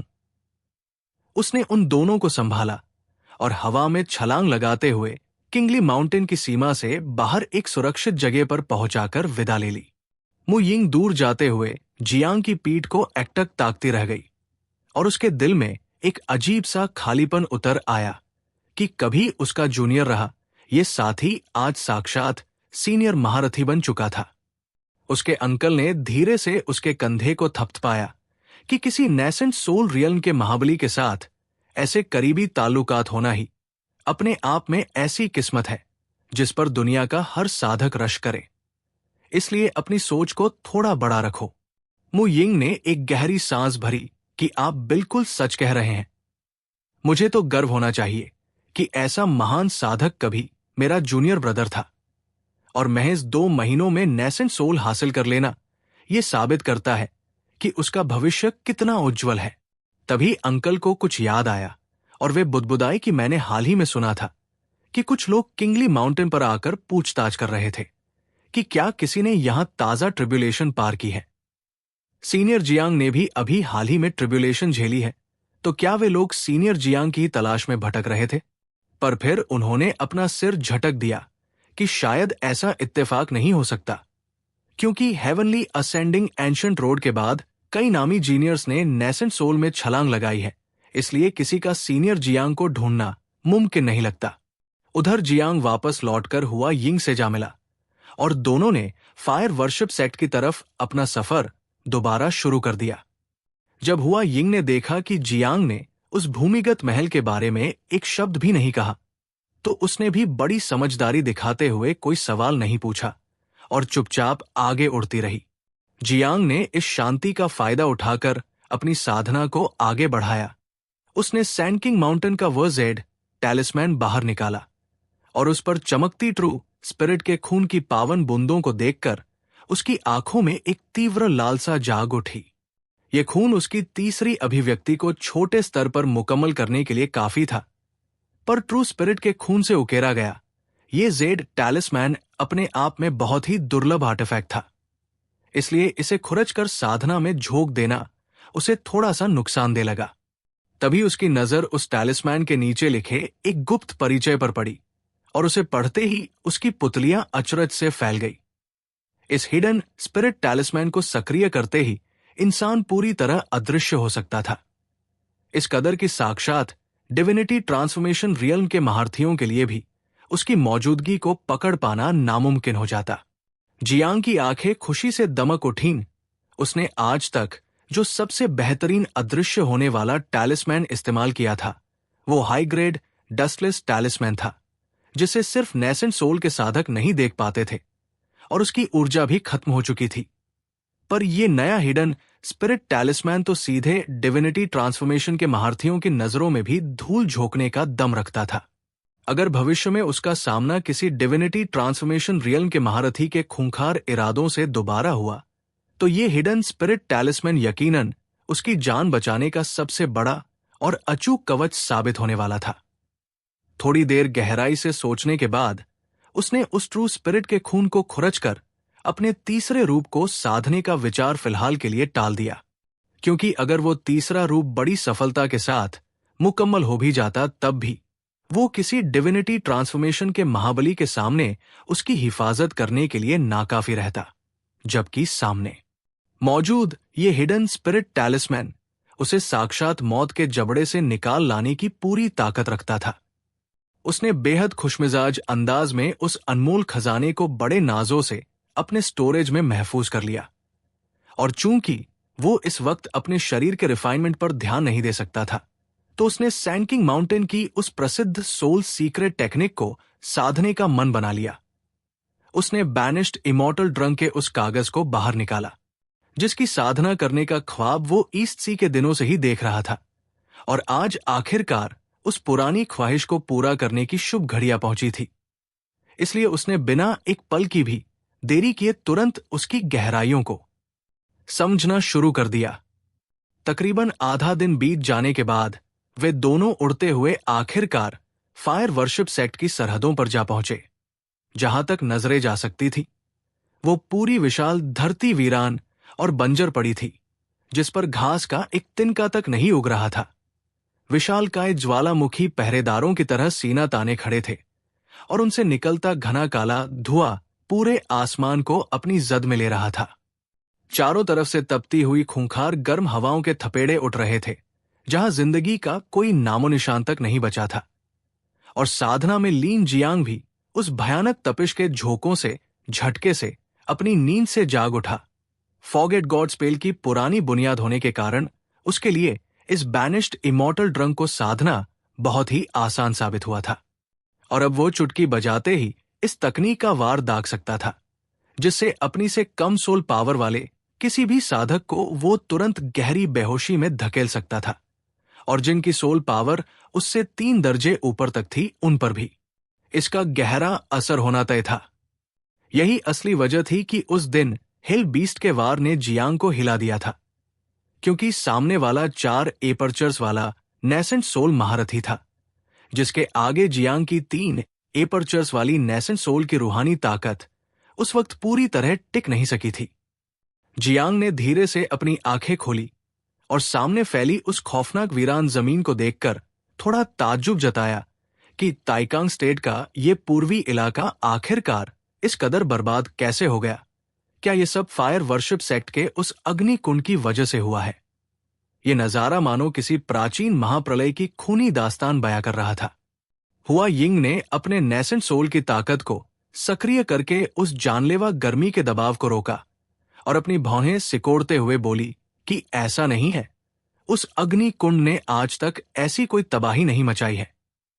मेरी मास्टर के मुताबिक आज से पूरे 1000 साल पहले यहां महान संतों के स्तर का एक भीषण महायुद्ध लड़ा गया था, जिसमें एक वेनरेबल ने अपने वर्ल्ड आर्टिफैक्ट को खुद ही ब्लास्ट कर दिया था, जिससे ये पूरी पावन धरती इस तरह खंडहर में तब्दील हो गई। World artefact? जियांग ने भारी अचरज से पूछा कि वो कौन सा वर्ल्ड आर्टिफैक्ट था, जिस पर हुआ यिंग ने याद करते हुए बताया कि उसका नाम शायद जेड पेपर हेवनली बुक था। ये सुनते ही जियांग के होश उड़ गए, क्योंकि उसने चिन वांगचुआन के मुंह से जेड पेपर हेवनली बुक के बनने की दास्तान सुन रखी थी कि एक बहुत ही महान किताब रूपी जादुई आर्टिफैक्ट खुद ब खुद फट गया था और उसके पन्ने जमीन और आसमान में बिखर गए थे। किसे मालूम था कि वो जेड पेपर हेवनली बुक ठीक इसी जमीन पर फटी थी, जिसका खौफनाक असर आज भी जिंदा था। अचानक जियांग का चेहरा एक अनोखी उम्मीद से खिल उठा और उसने तुरंत अपना वॉइड फिशिंग रॉड बाहर निकाल लिया।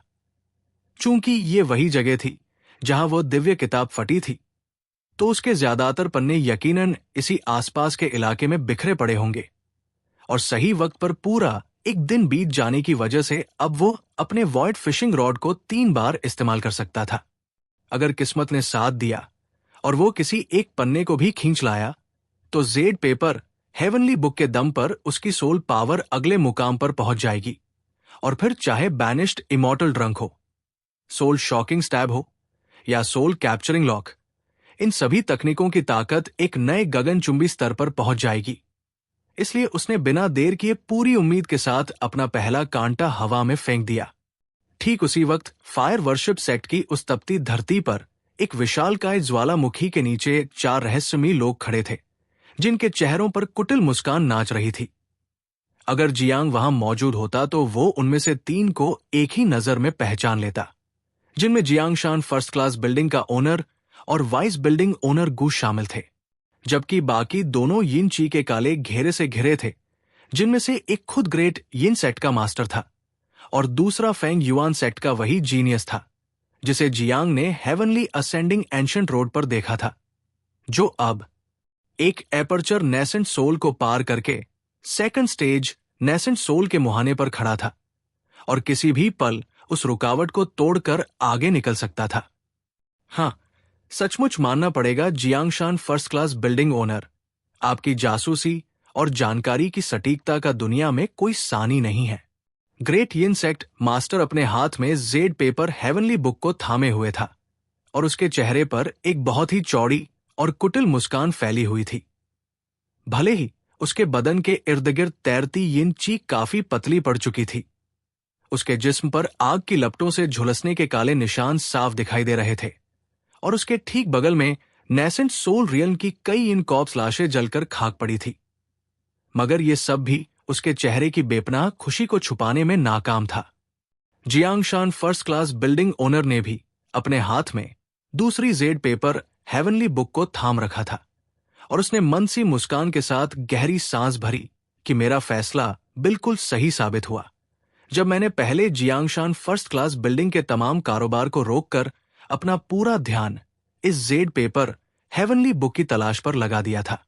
एक मुकम्मल पन्ना हासिल करने के अलावा मुझे इसके कई और अहम सुराग भी हाथ लगे थे, जिनमें से एक सीधा इशारा इसी खौफनाक जगह की तरफ करता था।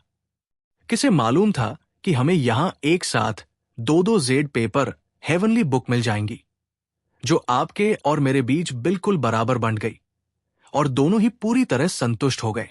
ये जगह सचमुच जानलेवा खतरों से भरी है, खास तौर पर वो खौफनाक लावा जो बीच बीच में अचानक फट पड़ता है। अगर ग्रेट यिन सेक्ट मास्टर की ये यिन कॉप्स लाशें आगे बढ़कर रास्ता साफ न करती तो मेरा यहां तक सही सलामत पहुंचना बहुत ही मुश्किल हो जाता। पर गनीमत है कि इसका अंजाम बहुत ही खूबसूरत रहा और 2 जेड पेपर हेवनली बुक मिलने से हमारे बीच बंटवारे का कोई झगड़ा भी नहीं बचा। ग्रेट यिन सेक्ट मास्टर ने अपनी आंखें मटकाई और एक शातिराना चाल चलते हुए बोला कि बिल्डिंग ओनर, क्यों न हम दोनों पहले अपने अपने पन्नों पर लिखी विद्या को पूरी तरह याद कर लें और फिर इन दोनों जेड पेपर हेवनली बुक की आपस में अदला-बदली कर लें। इस तरह हम दोनों के पास 2-2 पन्नों की अलौकिक ताकत आ जाएगी, जो हमारी सोल पावर को अगले मुकाम तक पहुंचाने के लिए सबसे बेहतरीन साबित होगी। Jiangshan first class building owner ने मुस्कुराते हुए सहमति जताई कि मेरा भी बिल्कुल यही इरादा था। उसने अपनी जेड पेपर हेवनली बुक आगे बढ़ा दी और ग्रेट यिन सेक्ट मास्टर ने भी अपनी किताब उसके हाथों की तरफ बढ़ा दी। मगर ठीक उसी पल जब वे दोनों किताबों की अदला-बदली कर रहे थे, Jiangshan first class building owner के ठीक पीछे जमीन पर टूटी फूटी और बेजान पड़ी एक यिन कॉप्स लाश अचानक बिना किसी चेतावनी के उठ खड़ी हुई और उसके नुकीले खूनी पंजों ने पूरी क्रूरता के साथ Jiangshan first class building owner की पीठ को निशाना बनाकर जानलेवा वार दाग दिया। यह हमला इतना अचानक और बिजली की रफ्तार से हुआ था कि पीछे खड़ी गू जिनर के हलक से सिर्फ एक चीख ही निकल सकी कि सावधान रहिए, पर उस वार को बीच में रोक पाना उसके बस से बाहर था।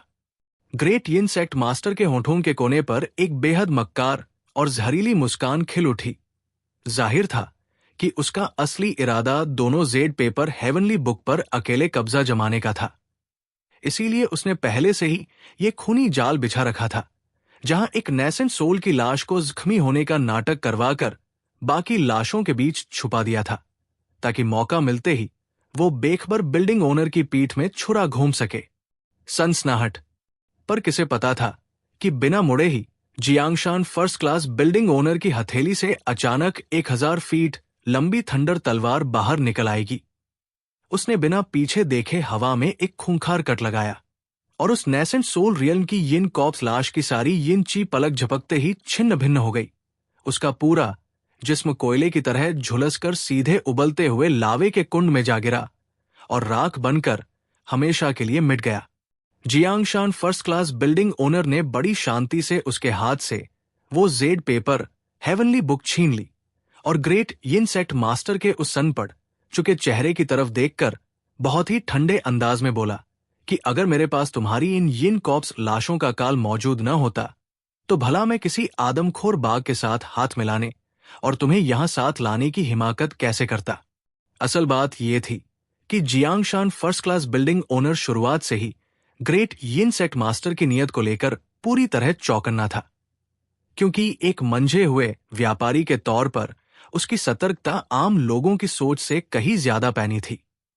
ग्रेट यिन सेक्ट मास्टर ने अपनी आंखें सिकोड़ी और उसके चेहरे पर भारी सदमा तैर गया कि तुमने सचमुच अनडाइंग ब्लेड की साधना को चरम सीमा तक साध लिया है।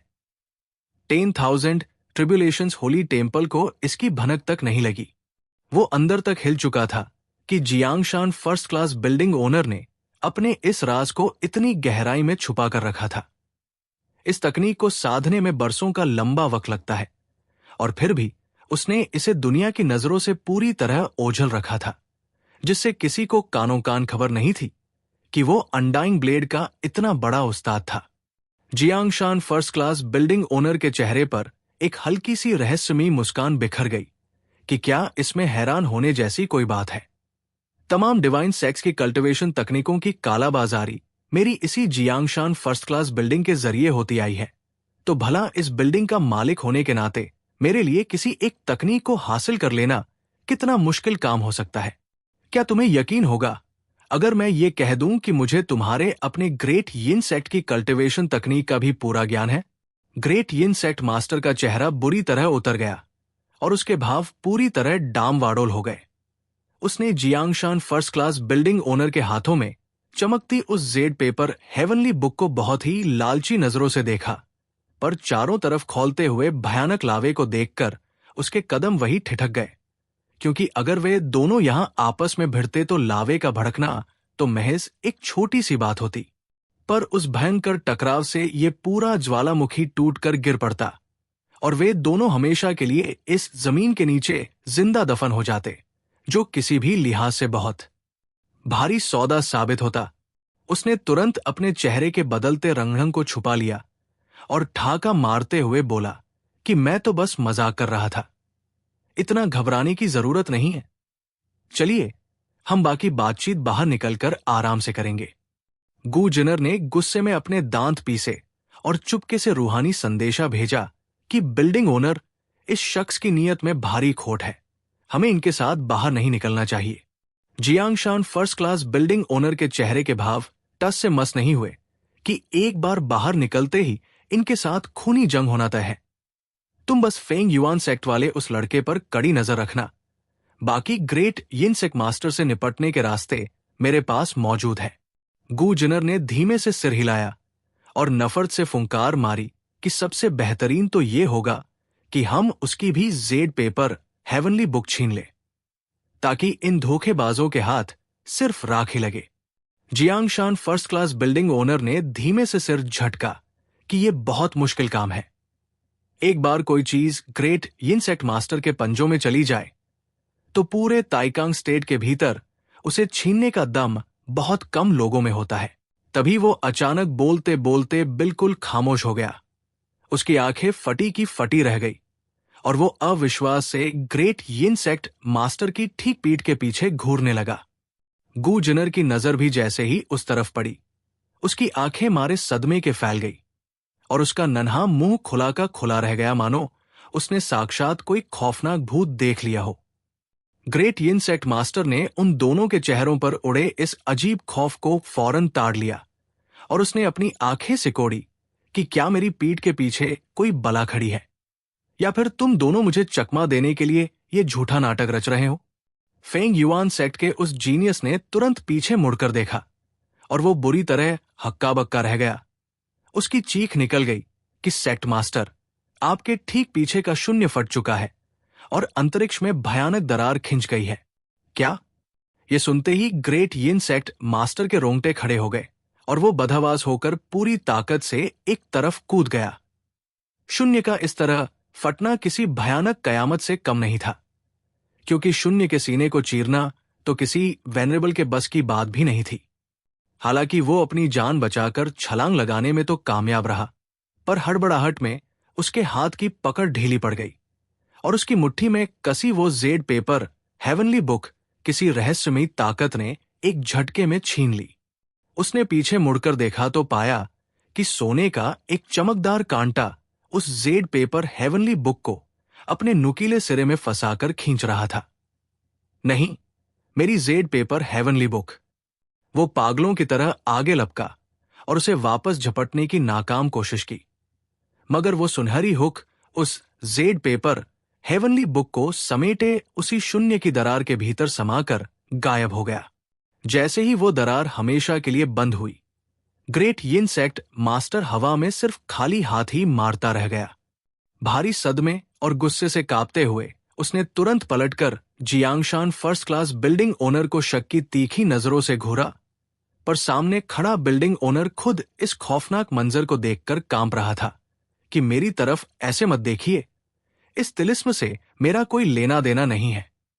अगर मेरे पास इतनी दिव्य ताकत होती तो मैं यहां जान जोखिम में क्यों डालता और कारोबार का झंझट क्यों पालता। मैं घर बैठे ही पूरी दुनिया की दौलत अपने कदमों में खींच लेता, और वैसे भी ये विद्या तो वेनरेबल्स के भी बस से बाहर की चीज है। ग्रेट यिन सेक्ट मास्टर अच्छी तरह जानता था कि ये उस व्यापारी का काम नहीं हो सकता, पर उसका दिल इस भयानक झटके को बर्दाश्त नहीं कर पा रहा था।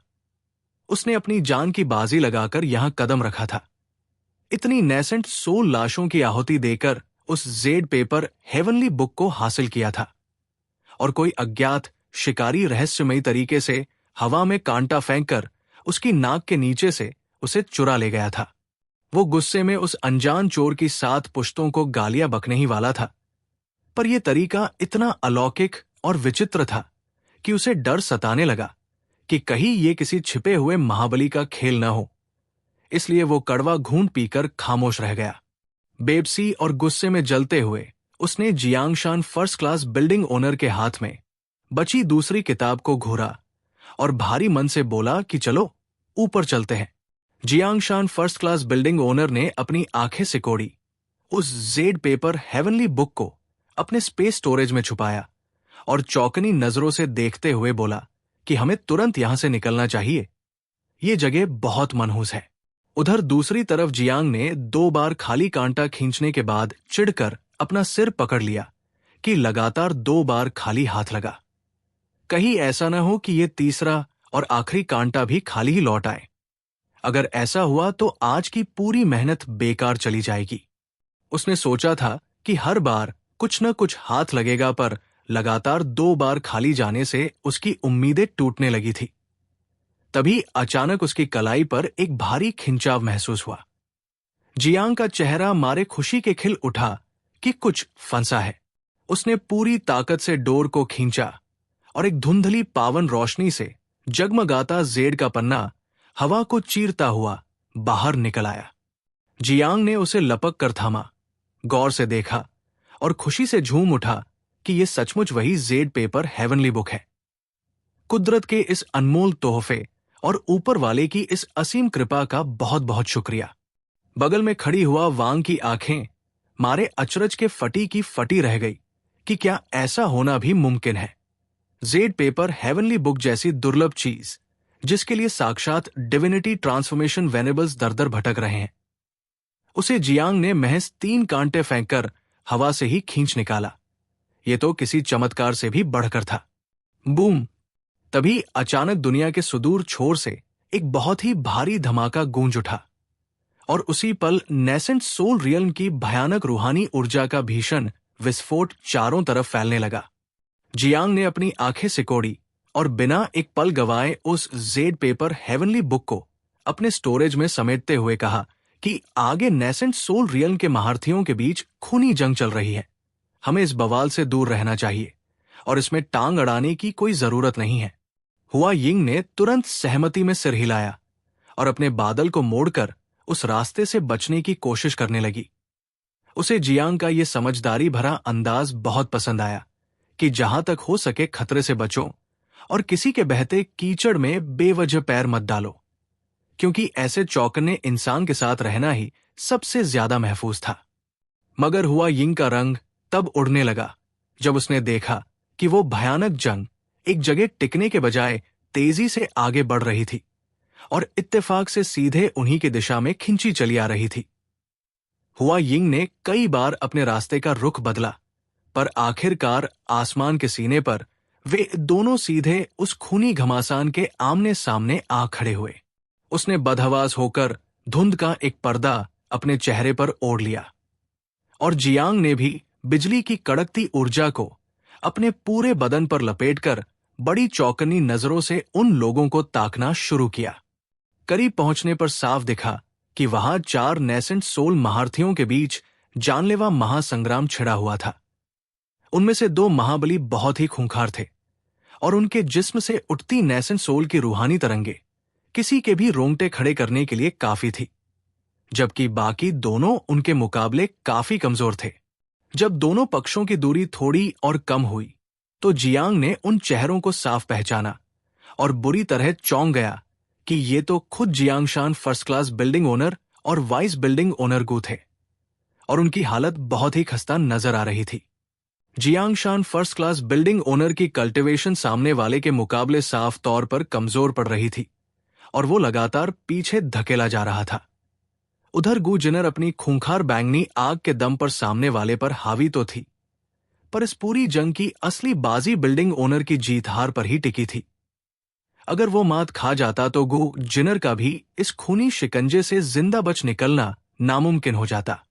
जियांग कुछ पलों के लिए हिचकिचाया कि क्या उसे इस पचड़े में कूदना चाहिए। भले ही वो जियांगशान फर्स्ट क्लास बिल्डिंग का गेस्ट एल्डर था, पर बिल्डिंग ओनर के साथ उसका रिश्ता सिर्फ नफ नुकसान के लेन देन तक सीमित था और उसके लिए अपनी जान जोखिम में डालने की कोई तुक नहीं थी। मगर जैसे ही उसकी नजर सामने वाले दुश्मनों पर पड़ी जो घनी यिन ची से घिरे थे और कई कई यिन कॉप्स लाशों को नचा रहे थे, वो एक ही पल में ताड़ गया कि ये और कोई नहीं बल्कि ग्रेट यिन सेक्ट के डिसाइपल्स थे। उसके दिमाग में तुरंत वो खौफनाक मंजर कौंध गया जब ईविल क्रो वेनरेबल ने महज अपनी सनक में उसे कीड़े की तरह मसलने की कोशिश की थी और उस पुरानी याद ने जियांग के सीने में बदले की धधकती आग भड़का दी कि तुम्हारे वेनरेबल ने मुझ पर जो खूनी कर्ज चढ़ाया है, आज तुम लोगों की बलि चढ़ाकर मैं उसका थोड़ा सा ब्याज वसूल करूंगा।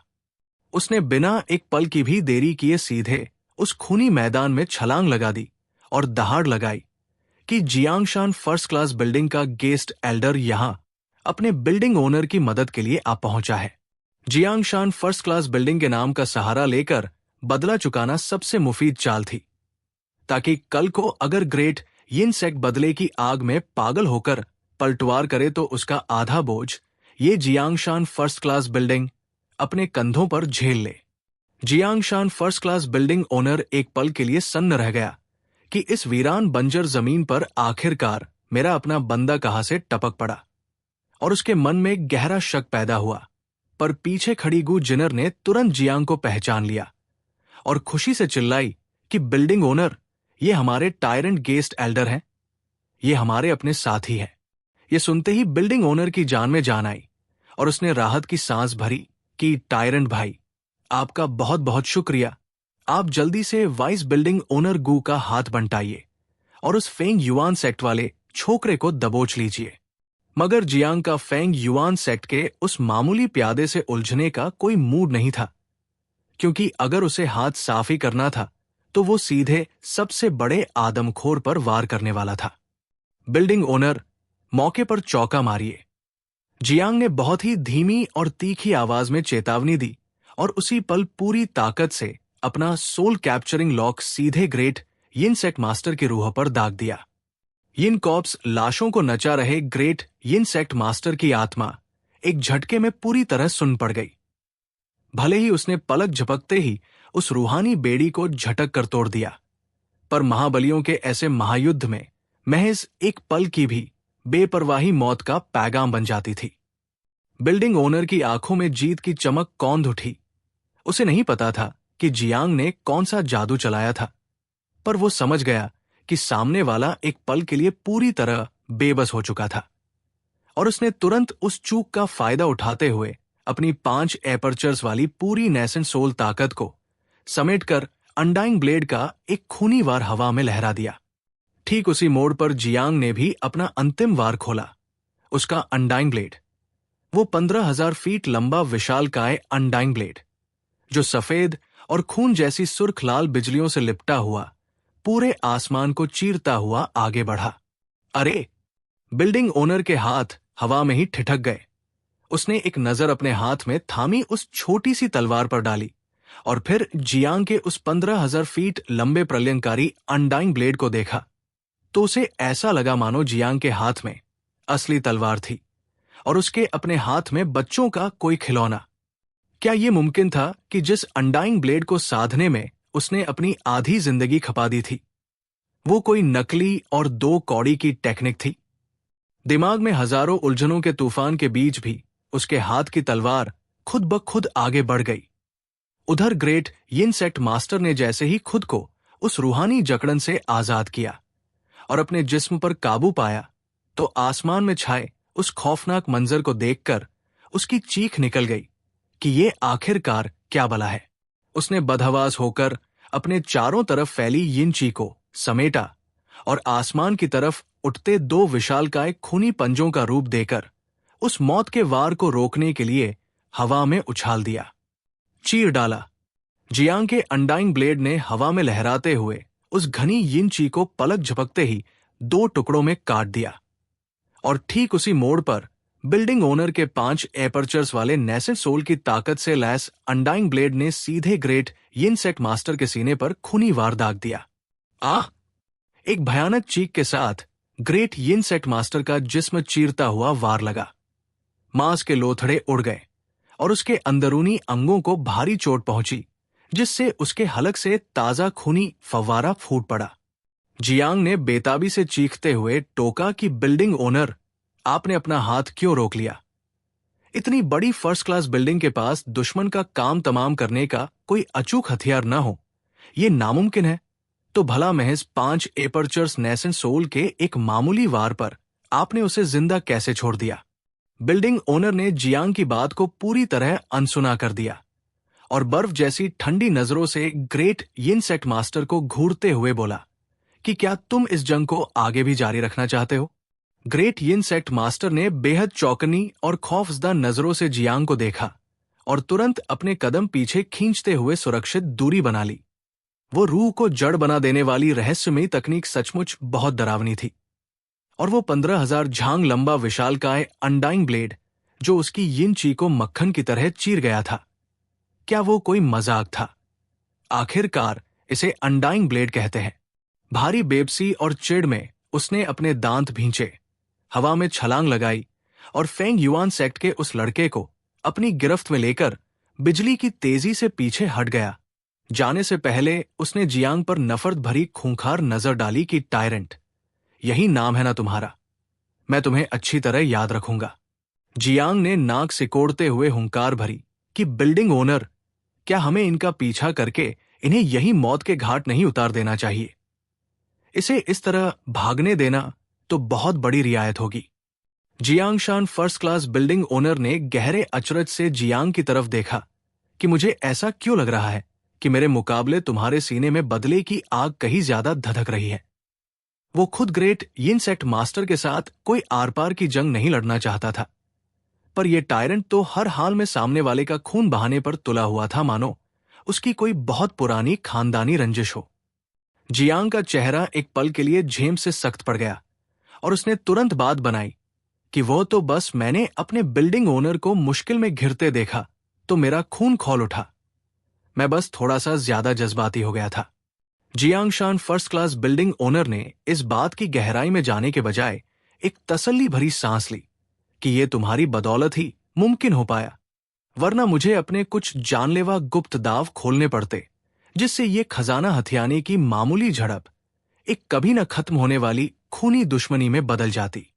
जियांग को उसकी बात की तह समझ आ गई। खजाने के लिए लड़ना अपनी अपनी काबिलियत पर टिका होता है, और ऐसे अस्थायी झगड़े भविष्य में सुलझ भी सकते हैं। पर अगर किसी की जान चली जाए तो वो सेक्स के बीच खूनी जंग की आग भड़का देता है, क्योंकि वे दोनों अपने अपने सेक्ट के बड़े पदों पर बैठे थे, और किसी एक के भी मारे जाने पर दोनों सेक्स के बीच भयानक तबाही मच जाती। यही वजह थी कि दोनों ने अपने हाथ बांध रखे थे, और बिल्डिंग ओनर ने उसकी जान लेने की गलती नहीं की थी। जियांग ने लाचार होकर सिर हिलाया कि मैं समझ गया, हमारी जियांगशान फर्स्ट क्लास बिल्डिंग एक व्यापारिक सेक्ट है, जहां हर हाल में अमन चैन बनाए रखना ही सबसे बड़ा नियम है। खैर, उसका काम तो पूरा हो चुका था। ग्रेट यिनसेक्ट मास्टर को लहूलुहान करके उसने अपने पुराने अपमान का थोड़ा सा ब्याज तो वसूल ही लिया था। Jiangshan first class building owner ने मुस्कुराते हुए कहा कि अपना टोकन मुझे दो। जियांग ने नासमझी में अपना टायरन टोकन आगे बढ़ा दिया, जिसे लेकर बिल्डिंग ओनर ने अपने खास टोकन की पैनी नोक से उस पर कुछ गुप्त निशान उकेरे, और फिर अपनी उंगली काटकर अपनी रूहानी खून की एक पावन बूंद उस पर टपका दी। अब से तुम जियांगशान फर्स्ट क्लास बिल्डिंग के डिप्टी बिल्डिंग ओनर बन चुके हो, और अब तुम 3 डिवाइन सेक्स के प्रमुखों, या यहां तक कि तीनों वेनरेबल्स और उस एक बोधिसत्व द्वारा जारी किए गए सबसे ऊंचे दर्जे के गुप्त मिशंस को भी स्वीकार कर सकते हो। यह सुनते ही जियांग का दिल खुशी से मचल उठा, क्योंकि ऐसी दिव्य हस्तियों के इनाम यकीनन बेशकीमती और हैरतंगेज होने वाले थे। इसके अलावा ये बिल्डिंग ओनर किसी का एहसान अपने सिर पर नहीं रखता। बताओ, तुम्हें अपने इस काम के बदले में क्या चाहिए? जियांग पहले भी इसके एहसानों का मीठा फल चख चुका था, इसलिए उसने बिना एक पल गवाए सीधा दाव मारा कि मुझे एक जेड पेपर हेवनली बुक चाहिए। Jiangshan first class building owner का मुंह मारे हैरत के खुला रह गया कि तुम सचमुच बहुत सटीक निशाना साधते हो। उसने खुद अभी अभी बड़ी मुश्किल से इसे हासिल किया था, और वो ठीक से ठंडी भी नहीं हुई थी कि ये लड़का सीधे उसे ही उड़ा ले जाने की फिराक में लग गया था। पूरी जेड पेपर हेवनली बुक तुम्हें सौंप देना मुमकिन नहीं है, पर तुम इसके भीतर लिखी विद्या को अपनी आंखों से देख सकते हो। जियांग का चेहरा खुशी से चमक उठा कि सिर्फ सामग्री को याद कर लेना भी बहुत होगा। मैं बाद में इसे बार बार दोहरा कर समझ लूंगा। यह सौदा बिल्कुल पक्का रहा। Jiangshan first class building owner अपनी हंसी दबाते हुए चिढ़कर बोला कि तुम सचमुच पैदाइशी व्यापारी हो। अगर पूरी किताब मिल जाती तो बल्ले बल्ले थी, और सिर्फ ज्ञान भी मिल गया तो कोई घाटा नहीं हुआ। उसने नकली गुस्से के साथ अपनी जेब से वो जेड पेपर हेवनली बुक बाहर निकाल ली। जियांग ने दोनों हाथों से उस जेड पेपर हेवनली बुक को बड़ी हिफाजत से थामा, और बिना एक पल गवाए उसके भीतर दर्ज सारे ज्ञान को खामोशी से अपने जहन में उतार लिया। उसे साफ महसूस हुआ कि उसकी रूहानी आत्मा अचानक बहुत गर्म होने लगी थी, और उसमें जल्द ही एक बहुत बड़ा बदलाव आने वाला था। यानी अगर वो पुराने पन्नों का भी लगातार रियाज करता रहा तो उसकी सोल पावर 4 एपर्चर्स वाले नेसेंट सोल के मुकाम को छू लेगी। सब कुछ याद करने के बाद जियांग ने वो किताब वापस लौटाते हुए शुक्रिया अदा किया कि बहुत बहुत धन्यवाद बिल्डिंग ओनर। जिस पर बिल्डिंग ओनर ने धीमे से सिर हिलाकर पूछा कि क्या तुम्हारे पास फायर वर्शिप सेक्ट में दाखिल होने के लिए कोई होली फायर ऑर्डर मौजूद है? जियांग पहले से ही इस पेंच को लेकर थोड़ा परेशान था, इसलिए उसने बात की नजाकत को भांपते हुए पूछा कि क्या आपके पास कोई फालतू टोकन पड़ा है? बिल्डिंग ओनर के चेहरे पर एक बहुत ही कुटिल व्यापारी मुस्कान तैर गई कि इस दुनिया में ऐसी कौन सी नायाब चीज है जिसे हमारी जियांगशान फर्स्ट क्लास बिल्डिंग खरीद न सके। अगर तुम्हें यह चाहिए तो मुझे इसके बदले में सिर्फ एक दाना स्पेस टाइम डस्ट दे दो। यह सुनते ही जियांग की आंखें मारे ताज्जुब के फैल गई कि बिल्डिंग ओनर, हम अभी अभी एक साथ मौत के जबड़े से निकल कर आए हैं, तो क्या हमारे बीच हर बात का इतना साफ साफ हिसाब होना जरूरी है? बिल्डिंग ओनर खिलखिलाकर हंसा कि तुम्हें पता है मैं किसी का एहसान अपने सिर पर क्यों नहीं रखता, ताकि कोई भी मुफ्तखोर मेरी मदद का गलत फायदा न उठा सके। और अगर तुम्हें यह सौदा नहीं करना तो कोई बात नहीं, वाइस बिल्डिंग ओनर गु, चलिए हम चलते हैं। इतना कहकर वो गु जिनर को साथ लेकर आसमान की गहराइयों में उड़ गया और बादलों के पीछे ओझल हो गया। जियांग ने चिढ़ते हुए अपना मुंह बनाया कि एक मामूली से टोकन के लिए मैं अपना अनमोल स्पेस टाइम डस्ट गवा दूं। ये कैसा घाटे का सौदा है। क्या मेरे लिए ऐसा टोकन जुटाना इतना बड़ा पहाड़ है? अगर बहुत मजबूरी आई तो मैं सीधे चियान लान फेरी के पास जाकर उन्हें पवेलियन मास्टर की वाइफ कहकर पुकार लूंगा। तो भला वे मुझे ये टोकन देने से कैसे इनकार कर पाएंगी? उसने ये पक्का इरादा कर लिया कि जब तक वो ईविल क्रो वेनरेबल तड़प तड़प कर दम नहीं तोड़ देता, तब तक वो स्पेस टाइम डस्ट का एक भी कतरा बाहर नहीं आने देगा। यहां तक कि अगर भविष्य में उम्र बढ़ाने वाली कोई दूसरी चीज भी सामने आई तो वो उसे खुद हथिया लेगा, ताकि वो किसी भी हाल में ईविल क्रो वेनरेबल के हाथों न लगे और वो सड़कर मिट्टी में मिल जाए। जब जियांग वापस उड़ते हुए बादल पर लौटा तो हुआ यिंग डर के मारे थोड़ा पीछे हट गई और उससे एक सुरक्षित दूरी बना ली। जियांग ने अपने कपड़ों को सूंघते हुए पूछा कि क्या मुझ पर भी हेवनली ह्यूमन 5 डिक्लाइंस का पतन शुरू हो गया है? हुआ यिंग ने जोर जोर से अपना सिर हिलाया कि नहीं, ये सिर्फ मेरी अपनी जान की सलामती के लिए है, क्योंकि आपसे जितनी ज्यादा दूरी बनाकर रखूंगी मेरी उम्र उतनी ही ज्यादा लंबी होगी। अभी एक पल पहले वो जियांग की तारीफ कर रही थी कि वो मुसीबत देखकर दुम दबाकर छुप जाता है, और अगले ही पल उसने देखा कि जियांग हाथ में विशाल अनडाइंग ब्लेड लहराते हुए सीधे ग्रेट यिनसेक्ट मास्टर की जान लेने दौड़ पड़ा था। क्या इस इंसान को ग्रेट यिनसेक्ट मास्टर के हाथों नेसेंट सोल की लाश में तब्दील होने का जरा भी खौफ नहीं था? ठीक उसी पल हुआ यिंग का कम्युनिकेशन जेड पेंडेंट अचानक चमक उठा। संदेश पढ़ते ही उसके चेहरे पर बहुत बड़ी खुशी खिल उठी और वो चहकते हुए बोली कि सीनियर, जो साथी पहले ही फायर वर्शिप सेक्ट पहुंच चुके हैं, उन्होंने संदेशा भेजा है कि हम जल्दी वहां पहुंचे, क्योंकि वहां इस वक्त बहुत भारी चहल पहल है और डिवाइन सेक्स के तमाम धुरंधर पहली बार एक छत के नीचे जमा हुए हैं, जहां सब लोग अपनी जरूरतों के हिसाब से सामान की अदलाबदली कर रहे हैं और एक बहुत बड़ा बाजार सज चुका है। जियांग को यह सुनकर थोड़ा अचरज हुआ कि प्राचीन दानवों के 3 महीने में आने की खबर फैलने से लोगों के दिलों में खलबली मच चुकी थी और हर कोई अपनी हिफाजत के लिए जरूरी साजो सामान जुटाने में लग गया था। हुआ यिंग ने उत्साह से पूछा कि क्या हमें भी वहां चलना चाहिए? शायद कोई नायाब चीज हाथ लग जाए। जियांग की वैसे तो कोई खास रुचि नहीं थी, पर फिर उसे याद आया कि उसे उस विशाल ट्रांसमिशन एरे को चालू करने के लिए टॉप ग्रेड क्रिस्टल स्टोन्स की सख्त दरकार थी। वो अपनी कुछ चीजें बेचकर लो ग्रेड क्रिस्टल स्टोन्स जुटा सकता था और फिर उन्हें कंप्रेस करके टॉप ग्रेड पत्थरों में बदल सकता था। पर सवाल यह था कि वो आखिरकार बेचे क्या, क्योंकि उसके पास मौजूद ज्यादातर चीजें दुनिया की नजरों में नहीं लाई जा सकती थी। तभी जियांग की नजर घोस्ट सोल क्रिस्टल के भीतर आराम की कुर्सी पर ठाठ से पसरी बैठी हुआ शिन पर पड़ी और उसके दिमाग में एक बहुत ही शातिर तरकीब कौंधी कि ये औरत मुझे नरक की भाषा सिखाने से लगातार इनकार करती आ रही है, तो क्यों न इसकी पसंदीदा खुराक यानी असुरा किंग द्वारा उगाई गई यिन ची वाली सब्जियों को ही बाजार में बेच दिया जाए, ताकि इसकी सारी हैकड़ी पल भर में ढीली पड़ जाए और इसे समझ आ जाए कि मेरे पास भी इसे सीधा करने के रास्ते मौजूद है। हालांकि उसे शक था कि ताइकांग स्टेट के साधकों के बीच इस पाताल की चीज की किसी को जरूरत होगी भी या नहीं, पर अगर कोई न खरीदे तो वो इसे कौड़ियों के भाव बेच देगा या यूं ही बांट देगा। उधर फायर वर्शिप सेक्ट के भव्य और तपते हुए विशाल हॉल के भीतर चियान लान फेरी बहुत ही उदास और लाचार खड़ी थी। उसके ठीक सामने बैठे एक सांवले रंग के अधेड़ उम्र के महारथी ने अपनी भौहें सिकोड़ते हुए भारी निराशा से पूछा कि तुम तियानजी पवेलियन तक जाकर भी वहां से अंडरवर्ल्ड की यिन ची से भरी कोई एक चीज भी अपने साथ नहीं ला सकी। चियान लान फेरी ने कड़वा घूंट भरते हुए जवाब दिया कि उस असुरा किंग ने हमसे वादा तो किया था कि वो हमें कुछ यिन ची वाली सब्जियां साथ ले जाने देगा, मगर बदकिस्मती से हमारी गैर मौजूदगी में किसी शातिर चोर ने वहां हाथ साफ कर दिया और एक पत्ता तक नहीं छोड़ा। ये सुनकर उस सांवले चेहरे वाले महारथी ने बहुत ही ठंडी और बेबस सांस भरी।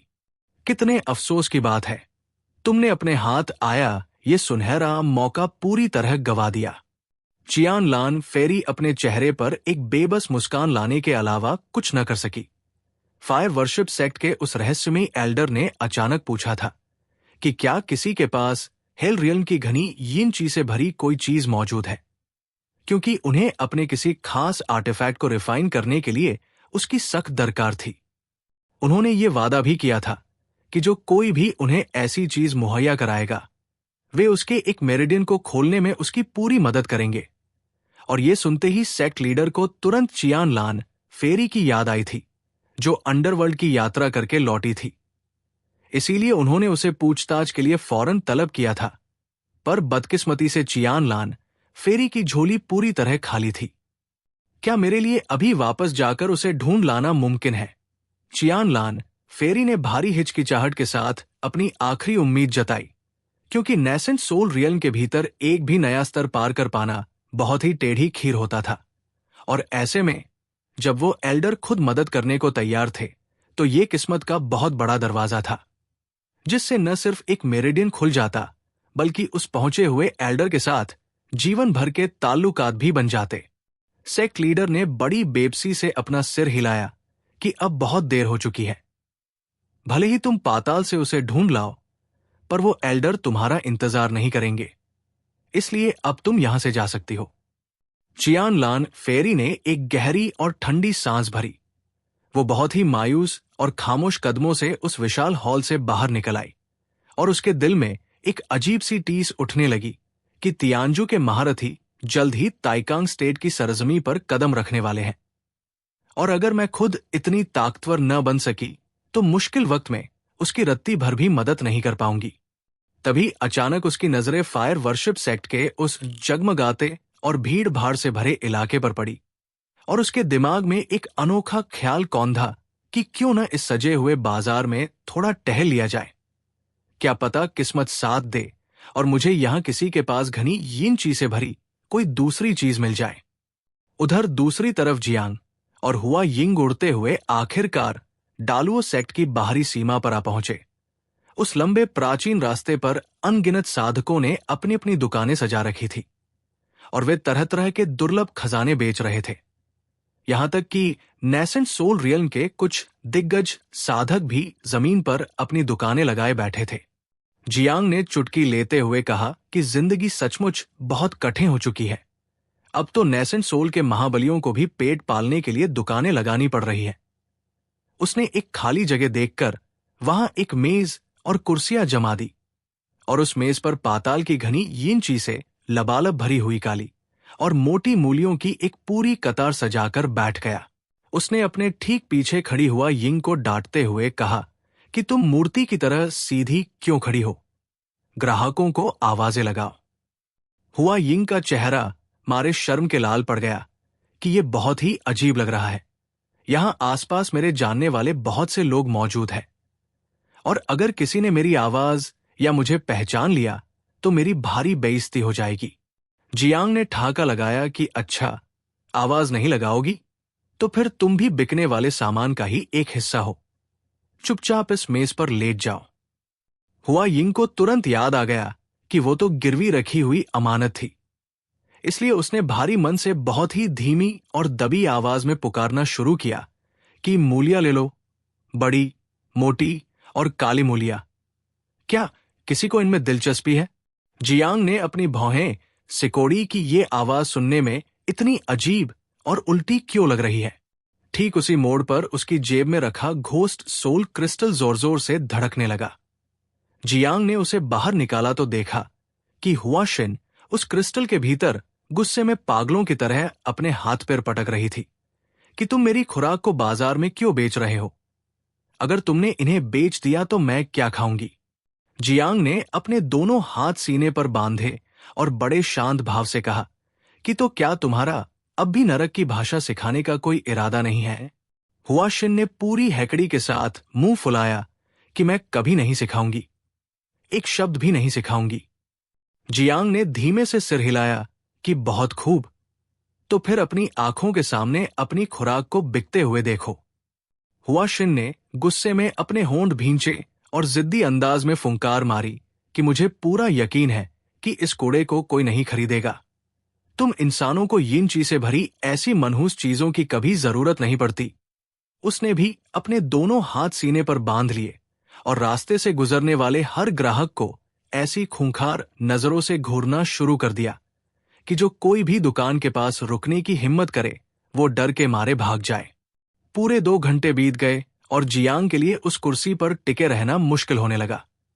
हुआ यिंग चीखते चीखते अपना गला बैठा चुकी थी, पर किसी एक इंसान ने भी एक मूली नहीं खरीदी थी।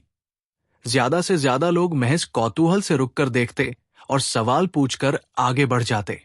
क्या सचमुच किसी को इस सामान की कोई दरकार नहीं थी? और क्या आज हुआ शिन के सामने उसकी नाक कटने वाली थी? इसकी क्या कीमत है? तभी हवा में तैरती हुई एक बहुत ही उत्साहित और कांपती हुई आवाज गूंजी।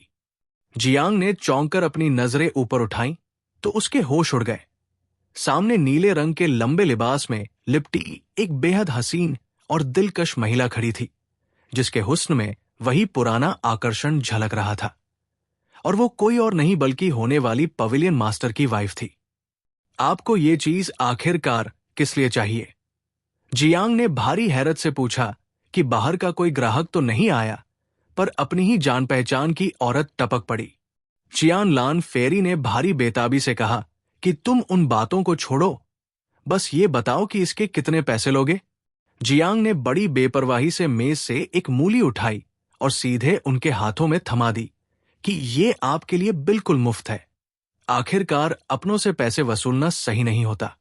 चियान लान फेरी ने अपने पूरे बदन पर बिजली का घेरा लपेटे उस अजनबी बने जियांग को बहुत ही अजीब नजरों से देखा कि क्या हम दोनों एक दूसरे को पहले से जानते हैं?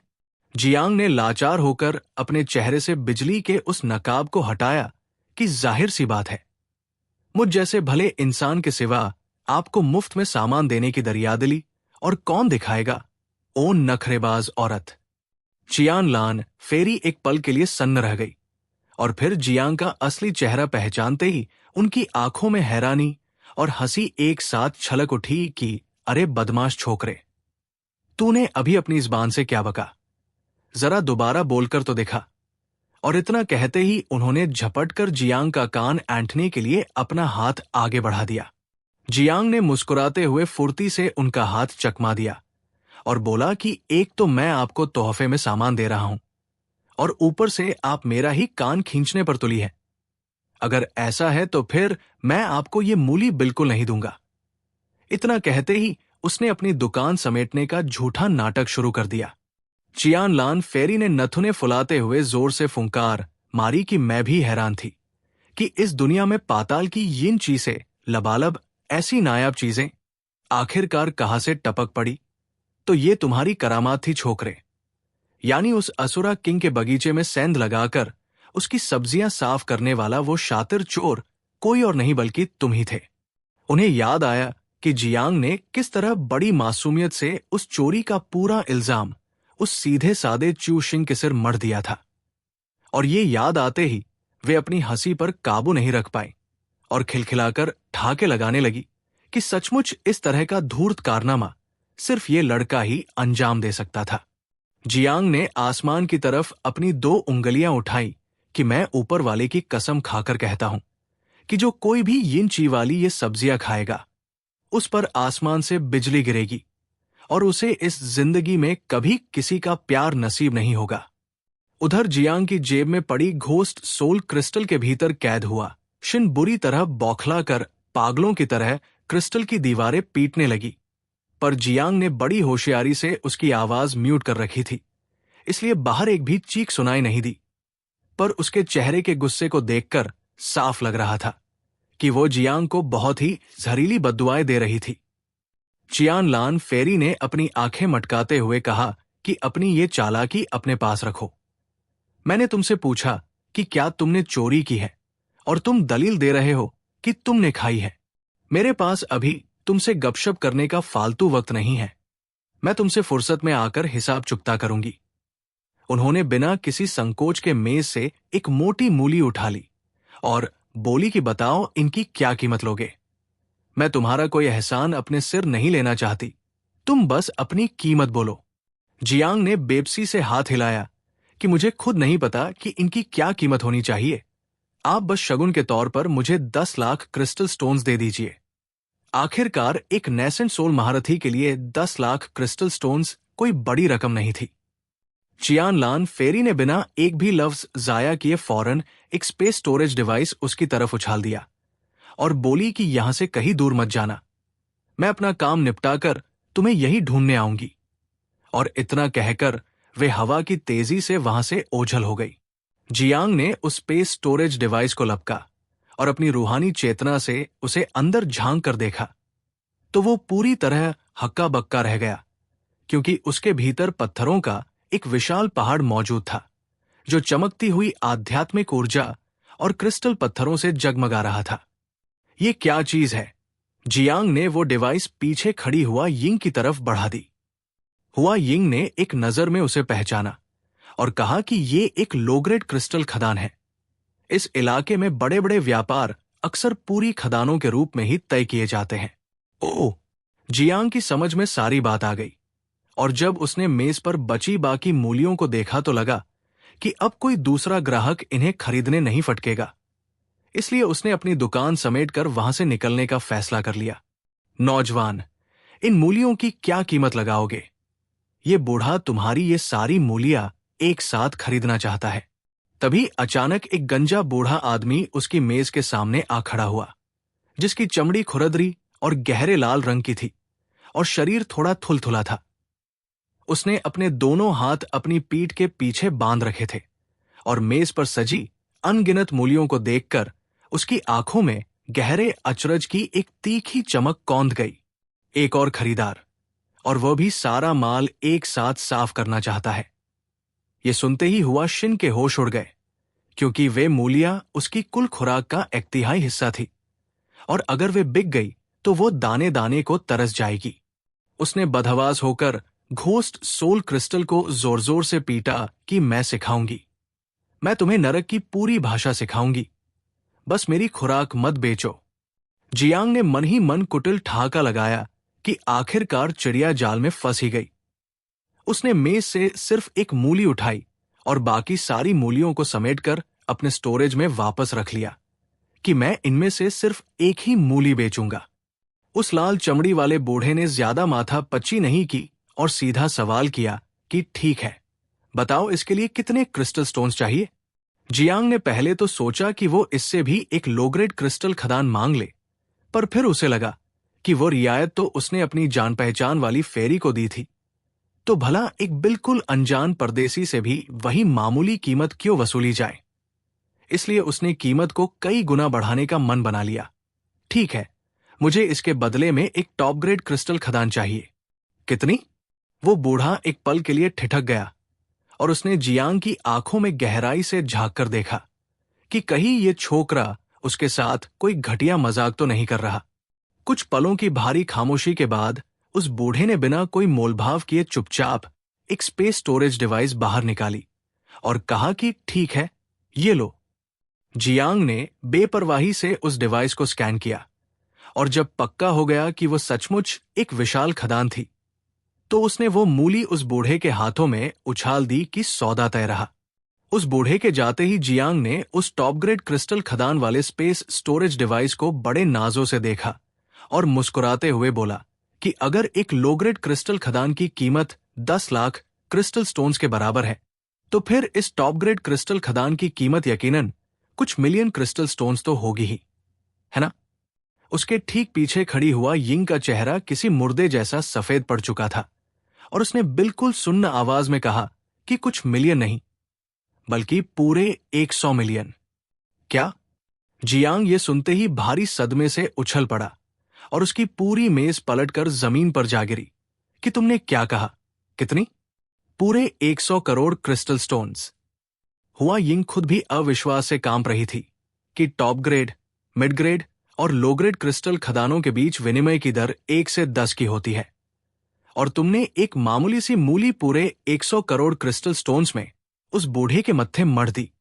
और उससे भी बड़ी बात यह है कि उस बूढ़े ने इतनी भयानक कीमत चुकाकर उसे खरीद भी लिया। सचमुच एक महाशातिर व्यापारी और एक महामूर्ख खरीदार की ऐसी अनोखी जोड़ी पहले कभी नहीं देखी गई। जियांग ने बार बार हैरत जताते हुए कहा कि पूरे ताइकांग स्टेट में ऐसे कितने लोग होंगे जो अपनी जेब में 100 करोड़ क्रिस्टल स्टोन्स लेकर घूमते हों। हुआ यिंग ने अपना सिर हिलाया कि ऐसे दौलतमंद लोग तो बहुत मिल जाएंगे, पर जो महज एक मूली के लिए अपनी इतनी दौलत फूंक दे, ऐसे बेवकूफ यकीनन न के बराबर है। उफ!